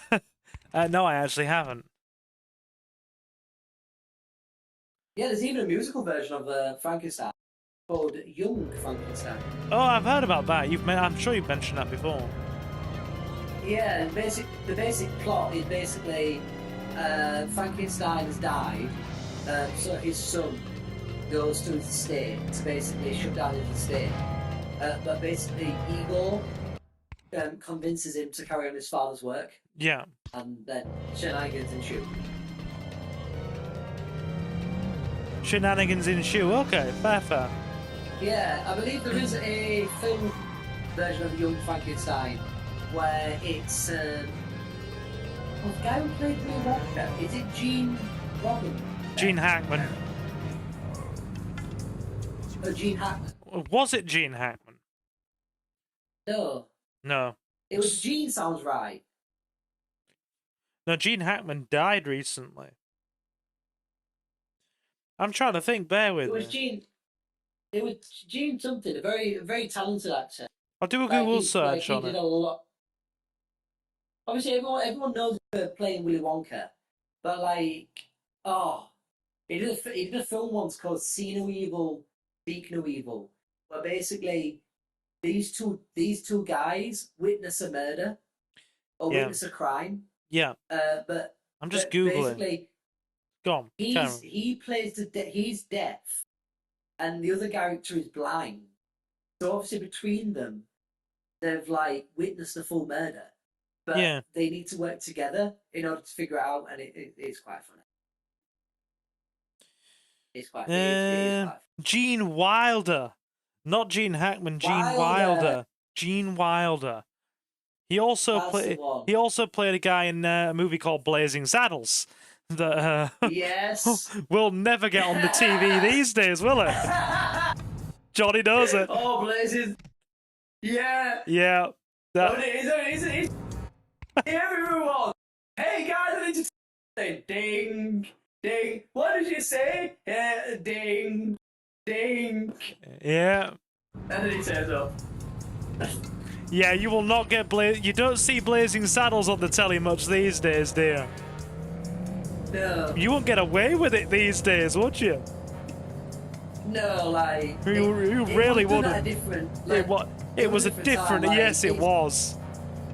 Like they've if you go on to Demand 5, which is Channel 5's demand service, Yeah. they've got all the Police Academy films. Yeah. But even they are edited. Like certain bits are edited out. Yeah. Or they put everything's got bloody content warnings on it these days, hasn't it? I don't mind a content warning. I don't think you should retroactively edit things, you know. I don't think it should be edited because I mean when they edited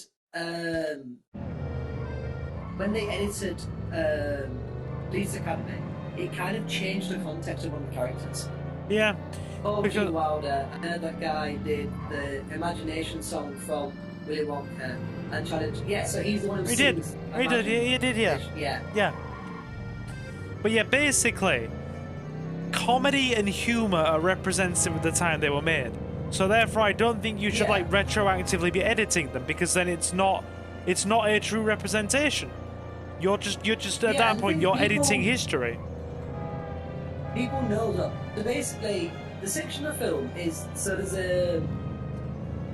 there's a character in the film called Greenhall, I think his name is. Yeah, yeah. And he's played by this actor who's like, he must have been like 6'2", and like Okay. 6'7". Like this guy was like a juggernaut of a man.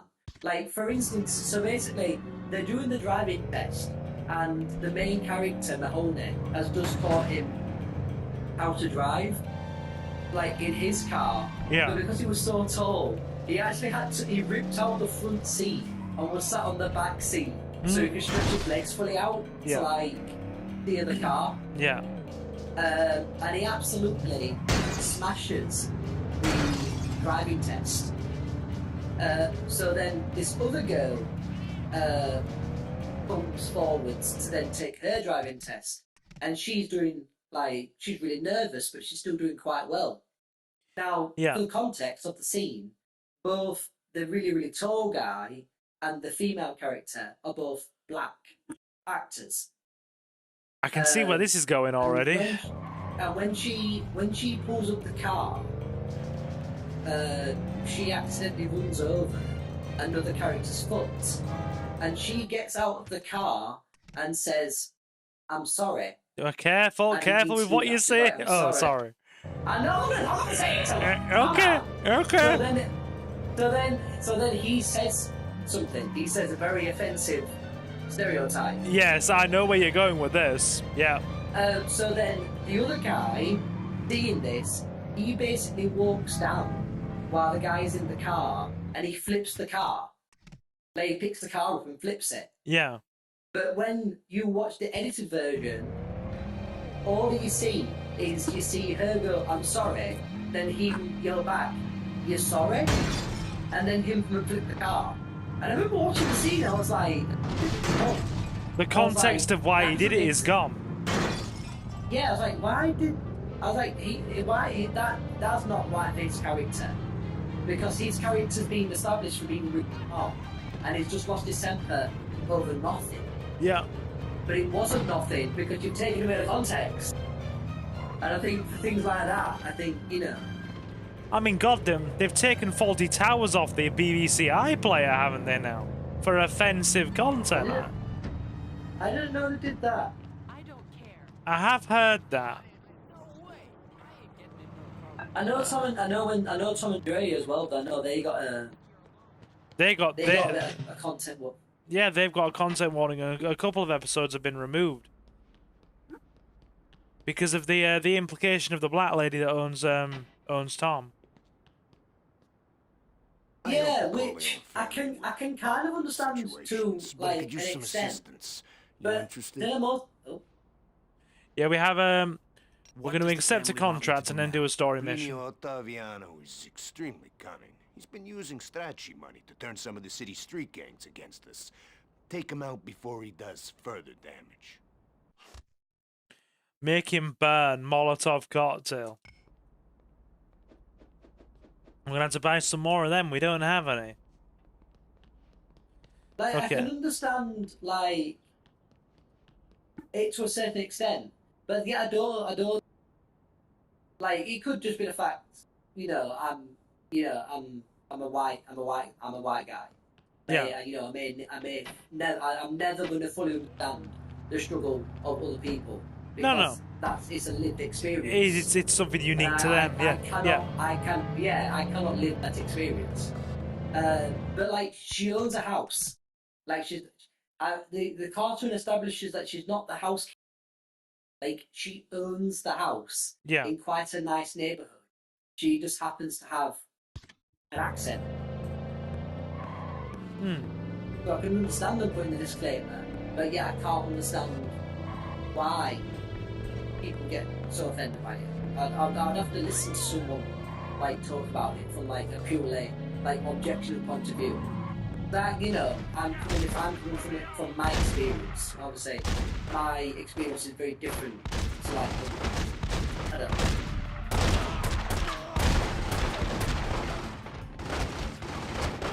We're gonna die.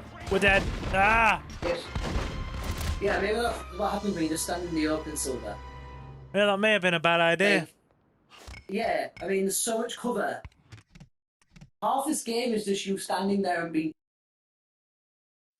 Maybe I should have used that cover. Is that an ingenious idea? Yeah, maybe that's I'm not why licensed, you carry. but I Maybe that's can why Super keep calling you Swish Team. Because that's essentially what you turn yourself into. Fair play. Can I get a kaboom in chat, please, guys? No, don't Yeah. be blowing up the hospital. They've just treated you. Yeah. I'm just borrowing the contents of their safe. $720. I got a refund on my medical expenses. Need a rebate on your And you got medical your dynamite insurance? back. Did I? Yeah, you got your dynamite back. Pretty sure. Nice. There's a bloody refund. 2 right. 2 right in this economy, 2 right. How many dynamite hold at once? Is it just 2? It depends. It's linked to the amount of... I'm taking damage from cars now. The amount of freaking buffs to the street smarts perk you have unlocked. I'm smarter now. I know how to shove the ammunition. I need your wheels now. Basically, yeah.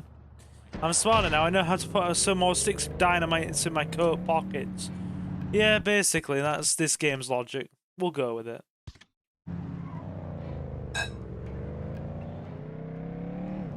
We'll go with it and see where it goes.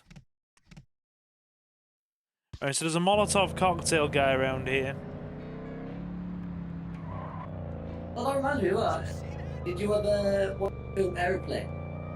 Oh, dude, yes, I did watch Aeroplane. That's lucky to get on the telly these days, too. Yeah, but you want to know something, Silver? Go on. I've got it on DVD, so I can watch it whenever I want. Good, man. Yeah. I mean, dude, I think... I've got the box set. I've got Aeroplane 1 and 2. I've never seen Aeroplane 2. I've seen Aeroplane 1. Yeah.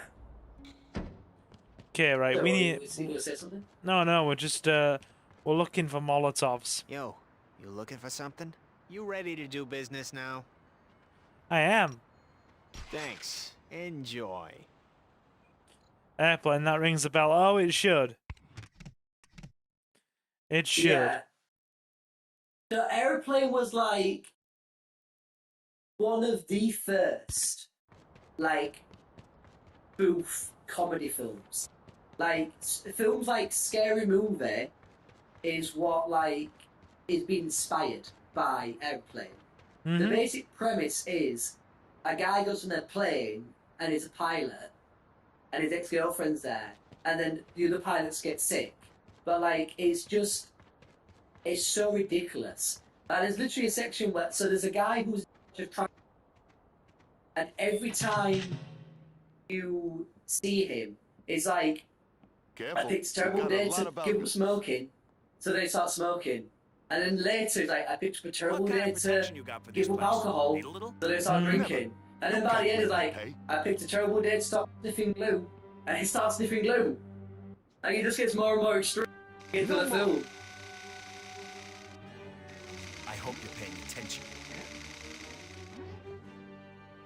Do you know who you're messing with? Don't make me beat it out of you.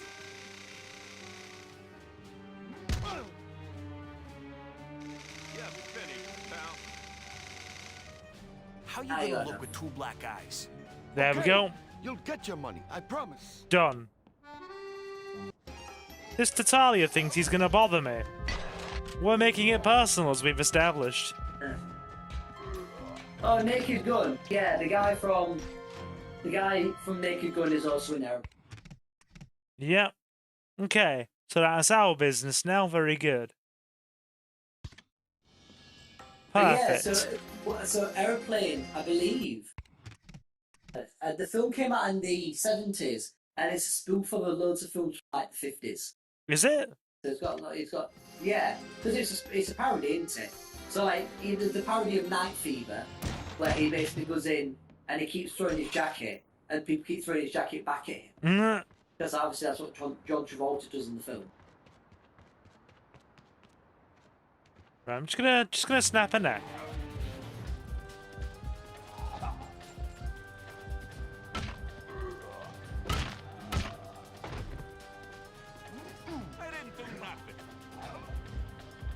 We'll make it 2. We're just checking how bendable it is. Quite bendable, apparently. Okay, right. Just checking the bendability. Quite bendable. Okay, so there's a hit contract there. We'll take that, then we'll do the mission, because the mission's right there. Perfect. And I imagine that'll probably keep us busy for the next half an hour until we finish. Right. Thank you for coming on as well, Johnny. Yeah, Leslie Nielsen. I believe that's the name of the guy. Yeah. I need to watch. Have you seen the new Naked Gun? I meant to watch it. I never did go and see it. I actually haven't, my man. I actually haven't. I need to wait for it to come out on DVD and watch it. I'll buy it anyway. Ah, fair. That reminds me. That's something I need to do this week. I need to go through my DVD. You need to go through. No, there's no such thing as downsizing. It's just collect more until I can use them as a bed and sleep on them. No, I'm sorry. I'm gonna have to downsize. Oh, why? As much as I don't want to, I'm gonna have to. I mean, as much as I love NCIS, I might have to get rid of my NCIS, and I may have to get rid of Frasier. Oh no! Is that a complete box set? The first season. My man, you may have a buyer on that. If it was the complete box set, I'd have it, wouldn't it? Yeah, the complete first season. Yeah, you may have a buyer for that. Look at how much people are selling it for on eBay. I would just give it you. Okay, fair enough. You're my bro. Although one DVD I will be in Chip and Dale. First DVD collection. Okay. Chip and Dale, Rescue Rangers. Chip and Dale. Rescue Rangers. I was gonna say, don't take things to CEX. You'll get pennies for them. Yeah, but the thing is, the DVD market, just unless you're selling very specific DVDs, like you just aren't gonna make money. Have you got an eBay account? Go on. Sorry. I don't. Ah, I was gonna say you might be able to get a few quid for things on eBay. No. Yeah, but Give it a shot. I've got some classic anime. I've got the Cat Returns. I mean, my man, if you've got any, yeah, what Samuel said, CEX is apparently a crepe now. Interesting. No, CEX is crap now. It's not great. Put it that way. It's not great. Right, where is this dude? The DVD at CEX are cheap. You can get for like you can get them for like a quid. Yeah. So like they want to make profit. The best thing to do about CEX is and swap it for in-store credit. Yeah. I don't disagree. As Mango just said, buying from CEX. EX is dirt cheap. Selling to CEX, yeah. Selling to CEX is atrocious. It's like, yeah, so this Blu-ray that you could sell for about 25 quid on eBay, yeah, we're gonna take it for you from about £7 and then stick it in on our shop shelf for about 27. Well, I don't think they're that agree. But I can fix you up. But it is kind of like half the price. Yeah, like maybe like 30-40% of what it is. Yeah. Because the thing is with eBay as well, you pay for it like to be delivered. You Like, are paying shipping costs and additional freaking buyer protection fees. Don't Yeah. worry. Most of my paper. Exactly. If you start to ache later, just come back, all right? Although I don't believe there is other websites you can go to where you can sell that are specifically designed for DVDs. Yeah, There's, yeah. like third-party ones. Music Magpie is good as well. Yeah. Oh my dude, if you have any anime that you are getting rid of, keep it aside, and I will literally look at how much some of them are going for on eBay, and I'll give you the equivalent. Because any anime, I will just hoover. So anime is the thing I'm keeping. I respect that, and I don't blame you. I thought to myself, yeah, okay, yeah, fine. And I believe I'm keeping my DVD box sets on bridges as well. Ah, fair enough. Right. Road's a bit blocked. Right. Yeah, So, I'm just having a nose. I'm just having a DVD collection as well. Oh, that's going to be awkward getting to that spot there. All right, hang on. We're going to do this hit contract, and then we're going to do the next story mission. Oh, you know what? I'm going to give the battle of 6-1-2 of Harry. Yeah. Mango says, I'm convinced that only middle-aged women use Gumtree. Probably. I mean, I typically use, well, no, to be fair, I buy my Blu-rays direct from distributor. But unless I can get them cheaper at HMV, if I want anime Blu-rays, I check two places. I either get them from HMV direct online, or I go straight through the main UK distributor, which is Anime Online UK, or MVM. They're a distributor and freaking they're like the UK's main distributor and a label as well. And I've been using their site online for more than 15 years. Or about 15 years, actually. Yeah, and do you know what? Their logo is really cute. So their logo is like a little dog listening to like a vinyl record player. Oh, HMV, yeah. Yeah.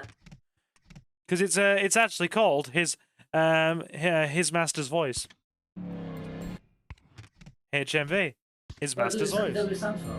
Yeah, His Master's Voice. Yeah. I was in HMV today when I was up your way at shop. I picked up the first part of Mushoku Tensei's second season on Blu-ray. So yeah. I think the next season comes out about 2 weeks today. So I've got about, I think. Oh, by the way, Mango, what kind of anime are you into? This is very important. You will be great. You will be graded and or possibly slightly judged on your choices. Yeah. I mean, the thing is, as long as you should be fine. Whatever's good. Check out Rising of the Shield Hero, Mushoku Tensei. Oh, do you like mech? Do you like mech?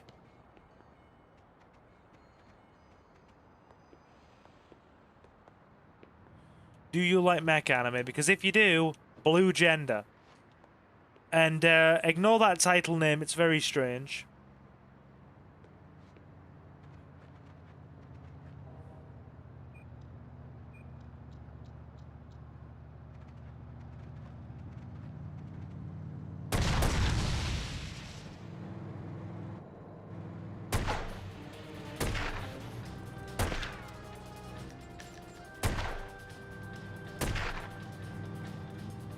Can take out his goons. I'm still shocked that this game doesn't have like any sort of like rifle. I mean, this is pretty much a rifle at the station. Yeah, bear with me. This guy's a good shot. We're gonna get him. He's not getting away.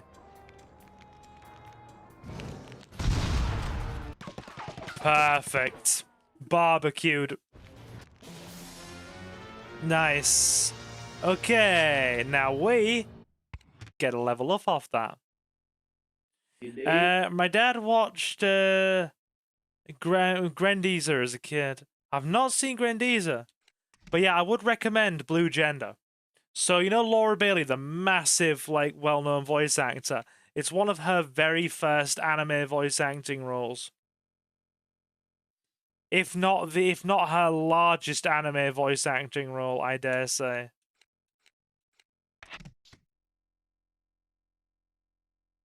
Okay. Right, after this, we'll get 2 more on frickin' health and shooting, 1 each. Right, this gives us just enough time to do the next story mission before we finish. Who's firing at me? Doesn't matter. He gonna die anyway. But yeah, Blue Gender, basically,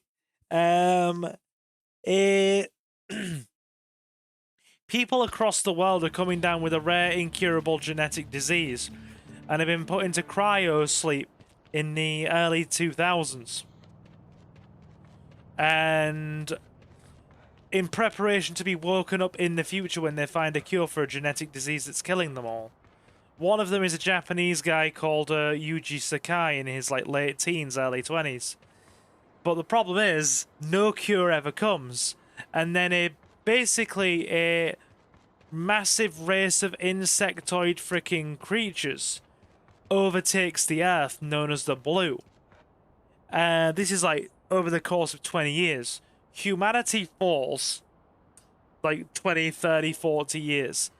And the survivors build a small freaking a group of elite people basically build a freaking orbital space station called Second Earth, where they are basically held up, civilians and soldiers, and they periodically send military teams to recover the people who were in cryostasis, called sleepers, to try and examine their genetics to find a way to, 1, kill the Blue, and B, essentially find a cure for the disease. So they wake up Yuji Sakai, and a military team comes to get him, and a bunch of other sleepers, led by a commando called Marlene Angel, who's like a freaking soldier girl in her mid-20s, about 25, 26. And after her team gets wiped out, she has to go on a mission with him to get him back to a spaceport to take him to Second Earth. And there's a lot of military combat. It's very tonally dark. Military combat, mecha combat. There's a lot of very charged, freaking intimate undertones in it. And the opening is really good. The opening to it, the opening theme, freaking Set Me Free, which is actually on this channel in English, is very good. So yeah, I would recommend Mango Blue Gender. You will like it.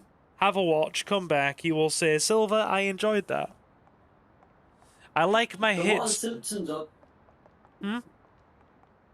So what are the symptoms of the disease? Basically, it's slowly killing them. It like breaks down all their nervous system and like damages their brain. Oh, so it's like Parkinson's. I suppose in a sense, yeah. The silent witness. It was Bruno Tatalia that killed Frankie, and he must pay. Sonny has a lead, and there are plans to take revenge. Bruno Tatalia, basically the underboss of the Tatalia family, got into hiding following Frankie's murder. So we're gonna take out like the underboss of the Tatalia family now. I'm out of water. I'm devastated. Right. Okay. But yeah, Blue Gender, dude. That and anything Evangelion, because, you know, Evangelion is awesome. Right. Okay. And go straight in. Sonny's waiting for you. You got it. Yeah, these next few missions really pick up. We do just become one of Sonny's freaking heavies and just start taking out. See? Sonny, unlike his brother who was diplomatic, he don't play, just dead Tatalias everywhere. Where is his brother, by the way? He's gone into hiding in Sicily after assassinating yes, I remember. Yeah, he takes out the Turk Solazzo, one of the former Tatalia consigliere, and goes into hiding. He just blows his freaking brains out in a restaurant, and has gone into hiding in Sicily. We had to drive him there, and now we, in that hit mission, that little hit side mission, the other day, or literally the other day in game, we took out a guy whose name, what was his name? Freaking Franco or something? He was like the new consigliere for the Tatalia, the new legal guy, in a sense. We just took the new one out, so they're on the back foot now. Hey, Sonny. Come on, we're gonna have a few laughs. Yeah. Interrogate the Tatalia capo. I'll talk. To Sonny, I ain't saying shit to you. Not saying shit to me, eh? Right, let's do this mob style.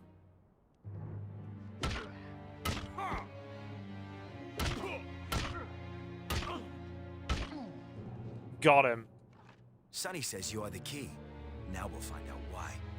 Get it over with. You'll never find Bruno, and your girl is dead. Right. Right, do you want to see how much Sonny doesn't mess around? Hey, that's enough, kid. We can't dance around here all night. We're done. Let's get you cleaned up. Okay? Come on. This next scene is just cold, man. Sonny does not mess around. And I like the missions with Sonny. Listen, I really gotta thank you. You know, for being so cooperative with us. I die before I speak. I have said nothing. No, my friend. You've been very helpful. You're my key in the door. What? What key? I told you nothing.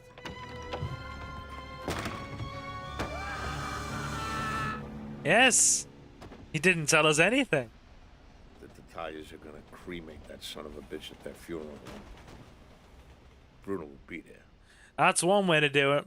That's one way to do it.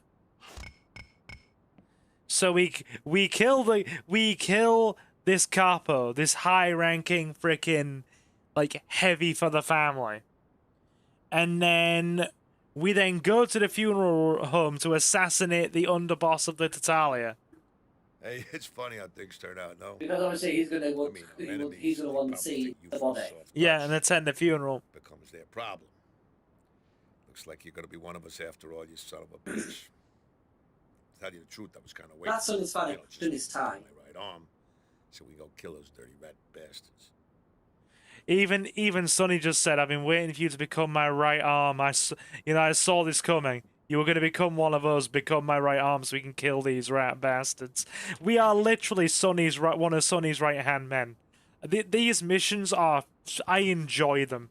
There's only like 3 or 4 we do for him, but I do bloody enjoy them. Sonny's missions, like I said, they're not kind of rising through the family like we were before Don Corleone's hit. They're not kind of trying to be diplomatic and negotiate like they were with Michael before he left for Sicily. It's just brutality. We're being the heavy, and I quite like being the heavy. Yeah, there's like different ways of like approaching, isn't there? Like, yeah. I do find it strange though that the diplomatic one was the one who had to do it, because obviously if Michael turned up to that, they would have known stuff. I mean, yeah. To be fair, Michael did do the hit. Well, then he had to go into hiding for it, didn't he? He will come back because this follows the Godfather storyline, and we've probably got like 1 or 2 more streams of this left. Yeah, sorry, I meant the other way around. Like I get Michael had to do the hit because if Sonny had turned up, they would have like suspected. Exactly, and Michael was known as the diplomatic one, so they wouldn't have seen it coming. 28 days later is indeed one of the... I wouldn't say it's a zombie movie. No, because people presume it's a zombie film, but they're not zombies. It's like a rage virus. Yeah, but it's a rage virus. They don't come back from the dead. No, they're alive. No, but if you kill them, like they are dead. If yeah. someone was dead and then they get infected, they're not going to come back. Silver, it comes behind the crate. I know. Don't worry. We're gonna have to get healing. That solves that problem, doesn't it? We didn't lose too. We lost a lot of our HP. We're gonna have to get healing and ammo before we finish the other half of this mission because it's long. Are you interested, or are you just wasting my time? Extended barrel magnum. It's as powerful as it's pretty. It's 25,000. You got yourself a sale. Magnum. We've already got the Saturday night special. We've got that maximum upgraded. This is the tier 2 upgrade for the Magnum. More damage and more ammo. Yeah, but we're gonna do some more hit combo. So how many pistols you got the little revolver, the Glock, and the Magnum? No, you've just got the Saturday night special, which is a snub-nose pistol, and then you've got the Magnum, so 2. And I'm gonna upgrade those before I do anything else. Because after this mission, isn't there also like? I'm sure I saw you with a pistol earlier, like a standard revolver. Oh yeah, there is. Like revolver, sorry, yeah, there's a standard pistol. There's a standard 9mm pistol. There's a there's a Magnum revolver and like a short barrel, you know, snub-nose pistol. My signature weapon for this guy, because I'm kind of role-playing a bit. We're like mafia role-playing here, is kind of like the snub-nose pistol. Because like that's what they actually did use historically. So I'm trying to keep it, you know, like in line with that and roleplay. That should do it. Come back if you get hurt again. Yeah. Yeah, because it was. Hey, are you the guy that just blew up the hospital? Yes. Well, I'm gonna treat you anyway. Yeah. Indeed. Hippocratic oath.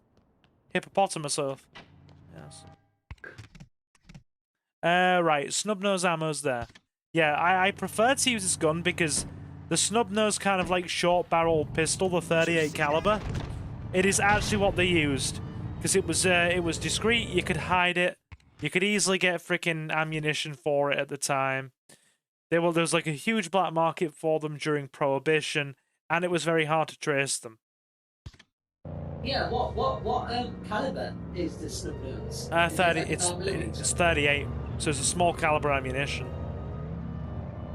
Yeah, so like it ain't gonna be doing any like arm piercing, but like people weren't wearing armor back then. Yeah, the average Joe and probably even low-ranking, only high-ranking mobsters realistically probably had a vest of some sort. And a lot probably only wore it to occasions where they thought there was a risk of a hit. Did you see that? So yeah. Bulletproof vests have existed in the 1920s. I was gonna say, didn't they come out around World War One time?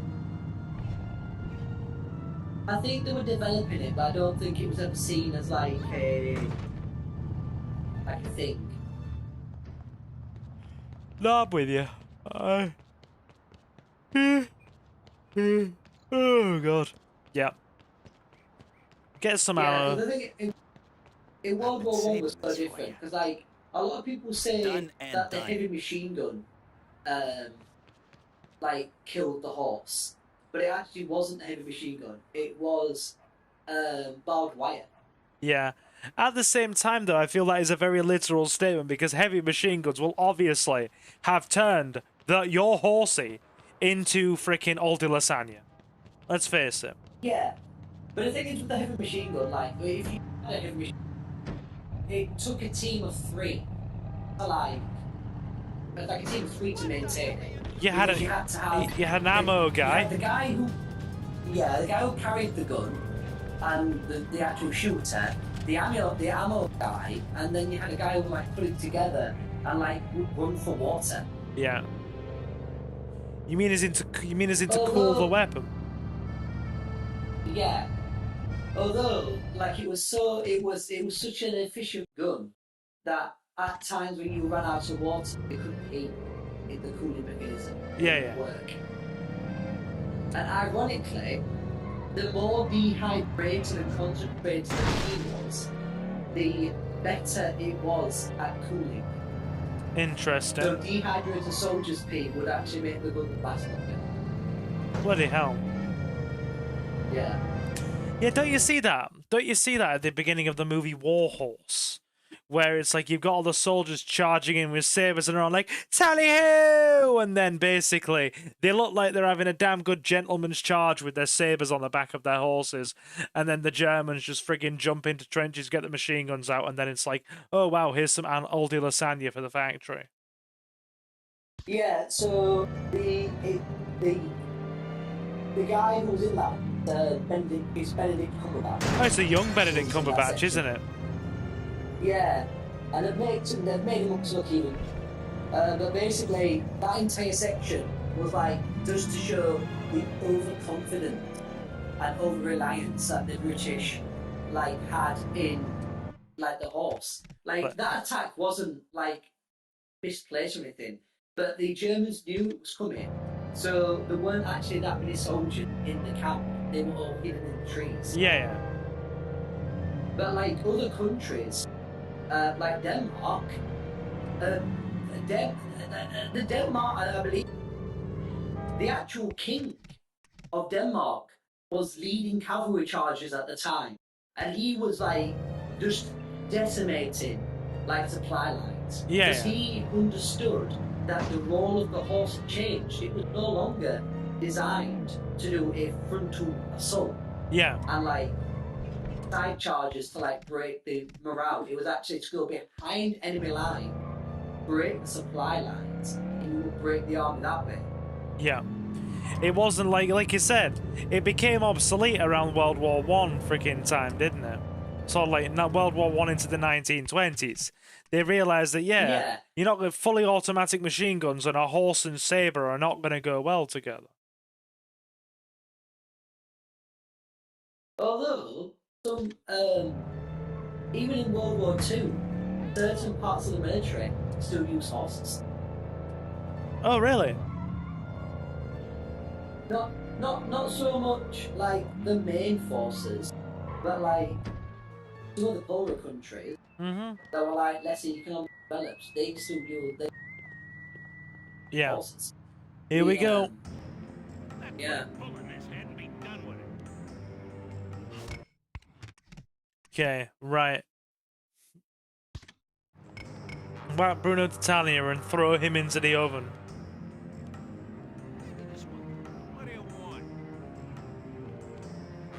I'm just coming in to have a peaceful talk, fellas. A peaceful talk. Oh, talk about vampires.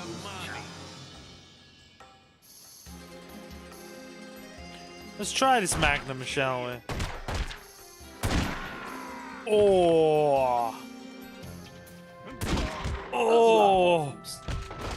It hits so hard, it throws them into the wall, man.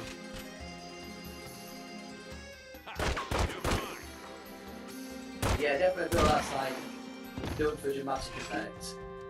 Yeah, like, oh no, I've actually heard that Magnums have that degree of force.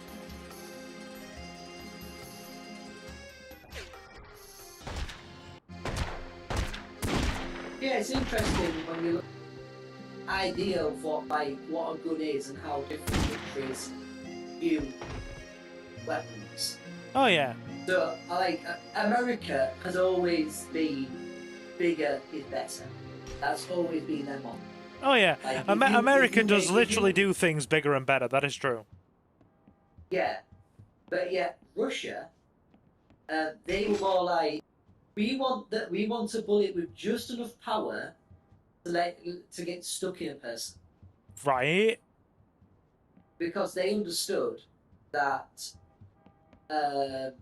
if you kill a soldier, that soldier's dead. So you've taken out one soldier, but you injure a soldier, you take out 3 soldiers because 2 soldiers are going to take him back. Mm-hmm. No, so it's a different. Yeah. A different type of warfare.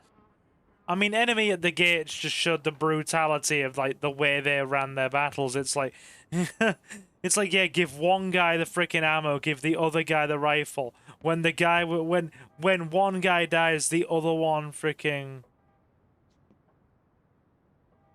you know, the other one with either the gun or the ammo picks it up and keeps going. Yeah. And then it's like, so if you keep running forward into the German position, you're going to get shot. And if you retreat back into a Soviet commissar, you're just going to get shot. So either way, you're getting shot. Yeah, like, it is really sad when you look at, like, the resources that Russia had, like, during World War II. Because, I mean, Stalin was so, like, because he himself had betrayed like everyone that he'd ever trusted. Yeah, yeah. Like he was also worried about being betrayed by people that he trusted. So like he like had everyone down to a lieutenant, like and replaced by people that he knew. Yeah. So like they just literally had like no experience. That was half the issue. All the people that had like trained in like up into the First World War or like War War stuff like that, they were all dead. Here we go. Had them killed. I killed your girl. Hell, I enjoyed killing your girl. Right, we're up.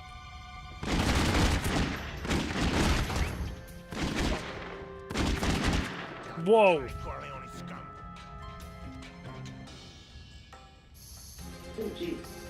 Yeah, we just got wrecked. And the lock-on's not working very well here. Stay low. Problem is they're zipping around. They're moving so fast I can't freaking... See how quickly they're moving, zipping in and out of cover. Yeah, these are definitely like the most... Whoa! Can you hit fight? Like...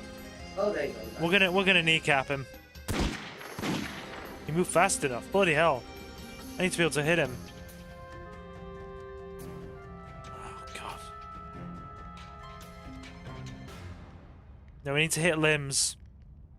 Problem is, he's... Yeah, he's thrown in the oven. Yeah, I know. Oh god, he got me. Jesus. He just ran in close range and freaking got me.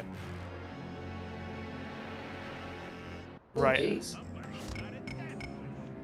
Well, we won't be subtle about this.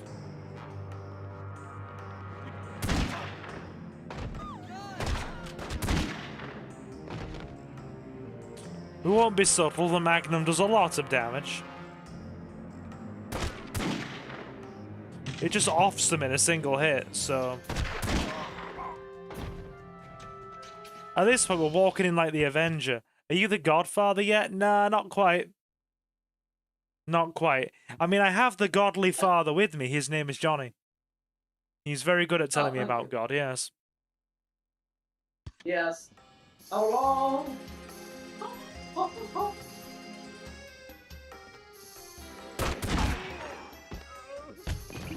Do you reckon God can help with my grey hair? Or do you reckon it's just part of God's intention for me? Yes, would be a question about vanity, maybe? Yeah, possibly. You may be right. You may be right. There may be a vanity issue attached there. There could be, potentially. Because, I mean, every single person has told you that you look, like, amazing. But yet, you're the only person. Fair play. Fair play. Leo says, sorry I've been quiet, so I've been re-downloading games on my replacement 3DS. Is it new? What's the plan now with that replacement 3DS? Because you told me you were going to sort it. You got no chance. You're a dead man, my friend. I killed your girl. Hell, I enjoyed killing your girl. You're almost done with this game. Couple more streams, probably. No kill this.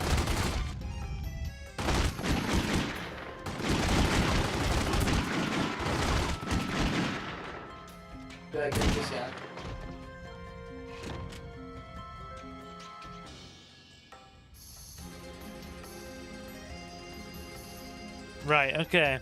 Put the gun away.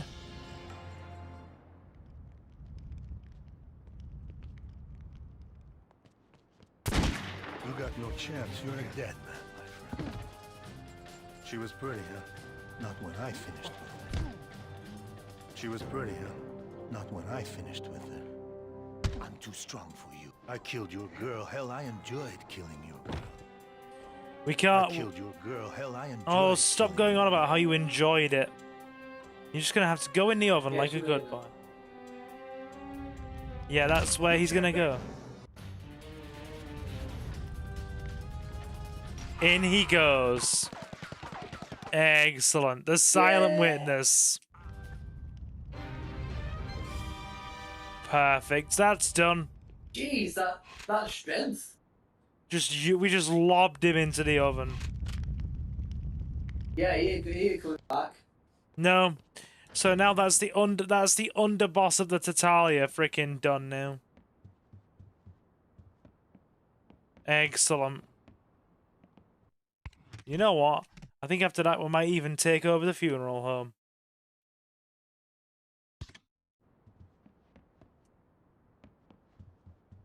Unless it's close. Yeah, do you know what? Saving Private Ryan is a really interesting film, and it's a really interesting concept of it as well. Because, like, basically what happened in, like, World War One is, like, when America joined World War One, essentially, like, villages in, like, American towns, they would make up a squad. So they would, like, say, oh, we're the Pennsylvania squad. Yeah. So, like, they would make up a squad, but they were like, oh yeah, it works really well because it like good for camaraderie because all these guys know each other. Oh yeah. But then if the squad gets wiped out, that's an entire village that's just like got no one coming home. I know, and that's going to be demoralizing. Yeah. So in World War II, they changed their approach and split towns up. So if a full squad got wiped out, it wouldn't wipe out like a full town. And then also as well, they tried to make it so like people wouldn't lose full families. So if someone had like a big family, they would always try and put a son in a position that was considered safe, in brackets. Yeah. So I've just had my phone ping. I'm just sending a quick message, and then we'll go and save. We'll go and save, I think. Oh, that is 11 already. Yep, it is 11 already. So we are getting near wind down time. Yeah, my clock says 11:07. Okay.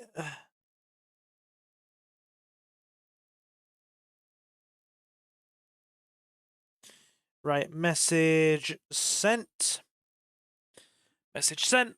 Cool. This game on PS2. Yeah, it's PS2, dude. It's a PS2 game. Give me the keys. Luna is indeed fine. There's also a PS3 remake as well. We're not playing that. If I had been able to set it up easier, I would have been. Because it's got a lot more quality of life features. You can visit barbers and freaking clothes shops in-game. And you can also recruit freaking Corleone gang members to help you actually freaking attack venues and rackets. Plus there's more content and a couple of extra missions. So I would have liked it. If they ever bring it out on the PlayStation Store, I doubt it. But, you know, I'd like to. Vice City or Godfather. I mean, dude, don't make me freaking have comparisons. Freaking Vice City's excellent. Yeah, to say that these games first came out at the same time, this game definitely played better. Because like you've got cover mechanics. Oh no, GTA didn't cover mechanics until GTA 4. There's a gap. There's a gap. Vice City came out in 2002. This came out in like 2005. So there is a gap. So like, yeah, like 3 years, but still, like this is like one of the earliest examples I see of a game having like cover mechanics. Like you get to take cover and. Oh yeah, the cover mechanic. The cover mechanic that I've absolutely been using, Johnny, the whole game, and not just standing out in the open getting shot. 100%. I just need to check. I'm gonna just zoom out on the map. I know. Don't worry, it's all character building. Yeah, you're building like character on your insurance car, man. Like he's gonna have so much character, he might have a heart attack. Exactly. Exactly. You know how it is. I'm just checking before we finish. I want to find where that Magnum is. So I've got it for. I can find it for next stream. Oh, the level 3 Magnum. Yep. Yep.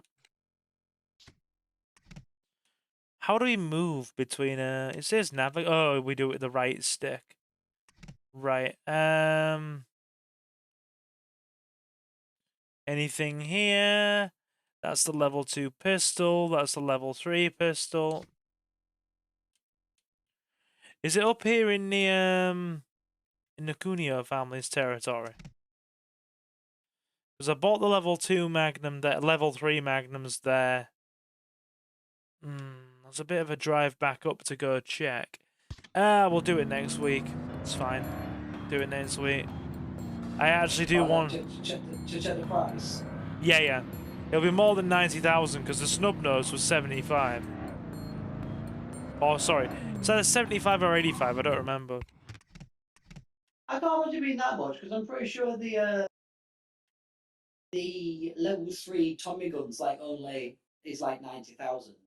I wouldn't be surprised. You should be able to buy it. Yeah. I can't give you a favorite game, mate, but I can say that Resident Evil stuff is definitely up there. And it is definitely up there. Yeah, Resident Evil 6 is definitely not his favorite.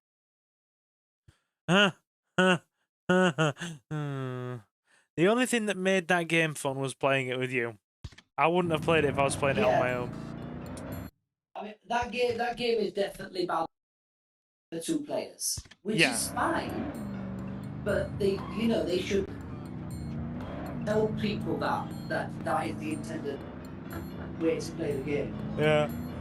Resident Evil 2 is one of my favourites. Yeah, I'm tiring. I'm tiring because I've been running all day on 4 hours sleep, like I said. Around 3.5 to 4 hours sleep. So I'm burning out a bit now. So we're going to get to the save point across the Brooklyn Bridge. And then we will call it... Yeah.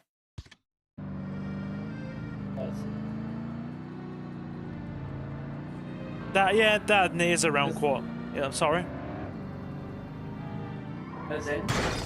No, just saying that we did say we'd start our wind down at about 15:15, and we are about there now. So I'll take us to a save point, and that's what we'll do. I actually said I wanted to get off by 10. Oh, sorry. At least we're nowhere near the ridiculous time that was freaking 10 to 12. Yes, at least. I believe we would. We were doing the wind down at freaking 10 to 12, and we got finished at 5 to midnight, didn't we? Not that far. Yeah. So, my brain. And believe this all started because we ran out of toilet paper. Yes, it did actually. We would have been starting 10 minutes earlier and probably finishing 10 minutes earlier if I hadn't have ran out of toilet paper in the upstairs toilet. Now, we won't still be streaming at past because I'm right near the freaking save point now.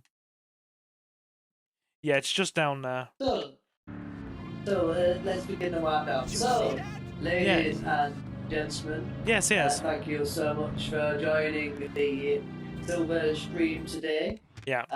Remember, if you wish to show your love and appreciation, you can join Patreon. You can YouTube Premium. Just follow his social media. Yeah, his media on the Discord. He's got social media on X. He's got. I believe you've got blue sky. We've got blue sky as well. Yeah, we do have blue sky now. Blue sky as well. Yeah, the only one they have is Facebook. So yeah,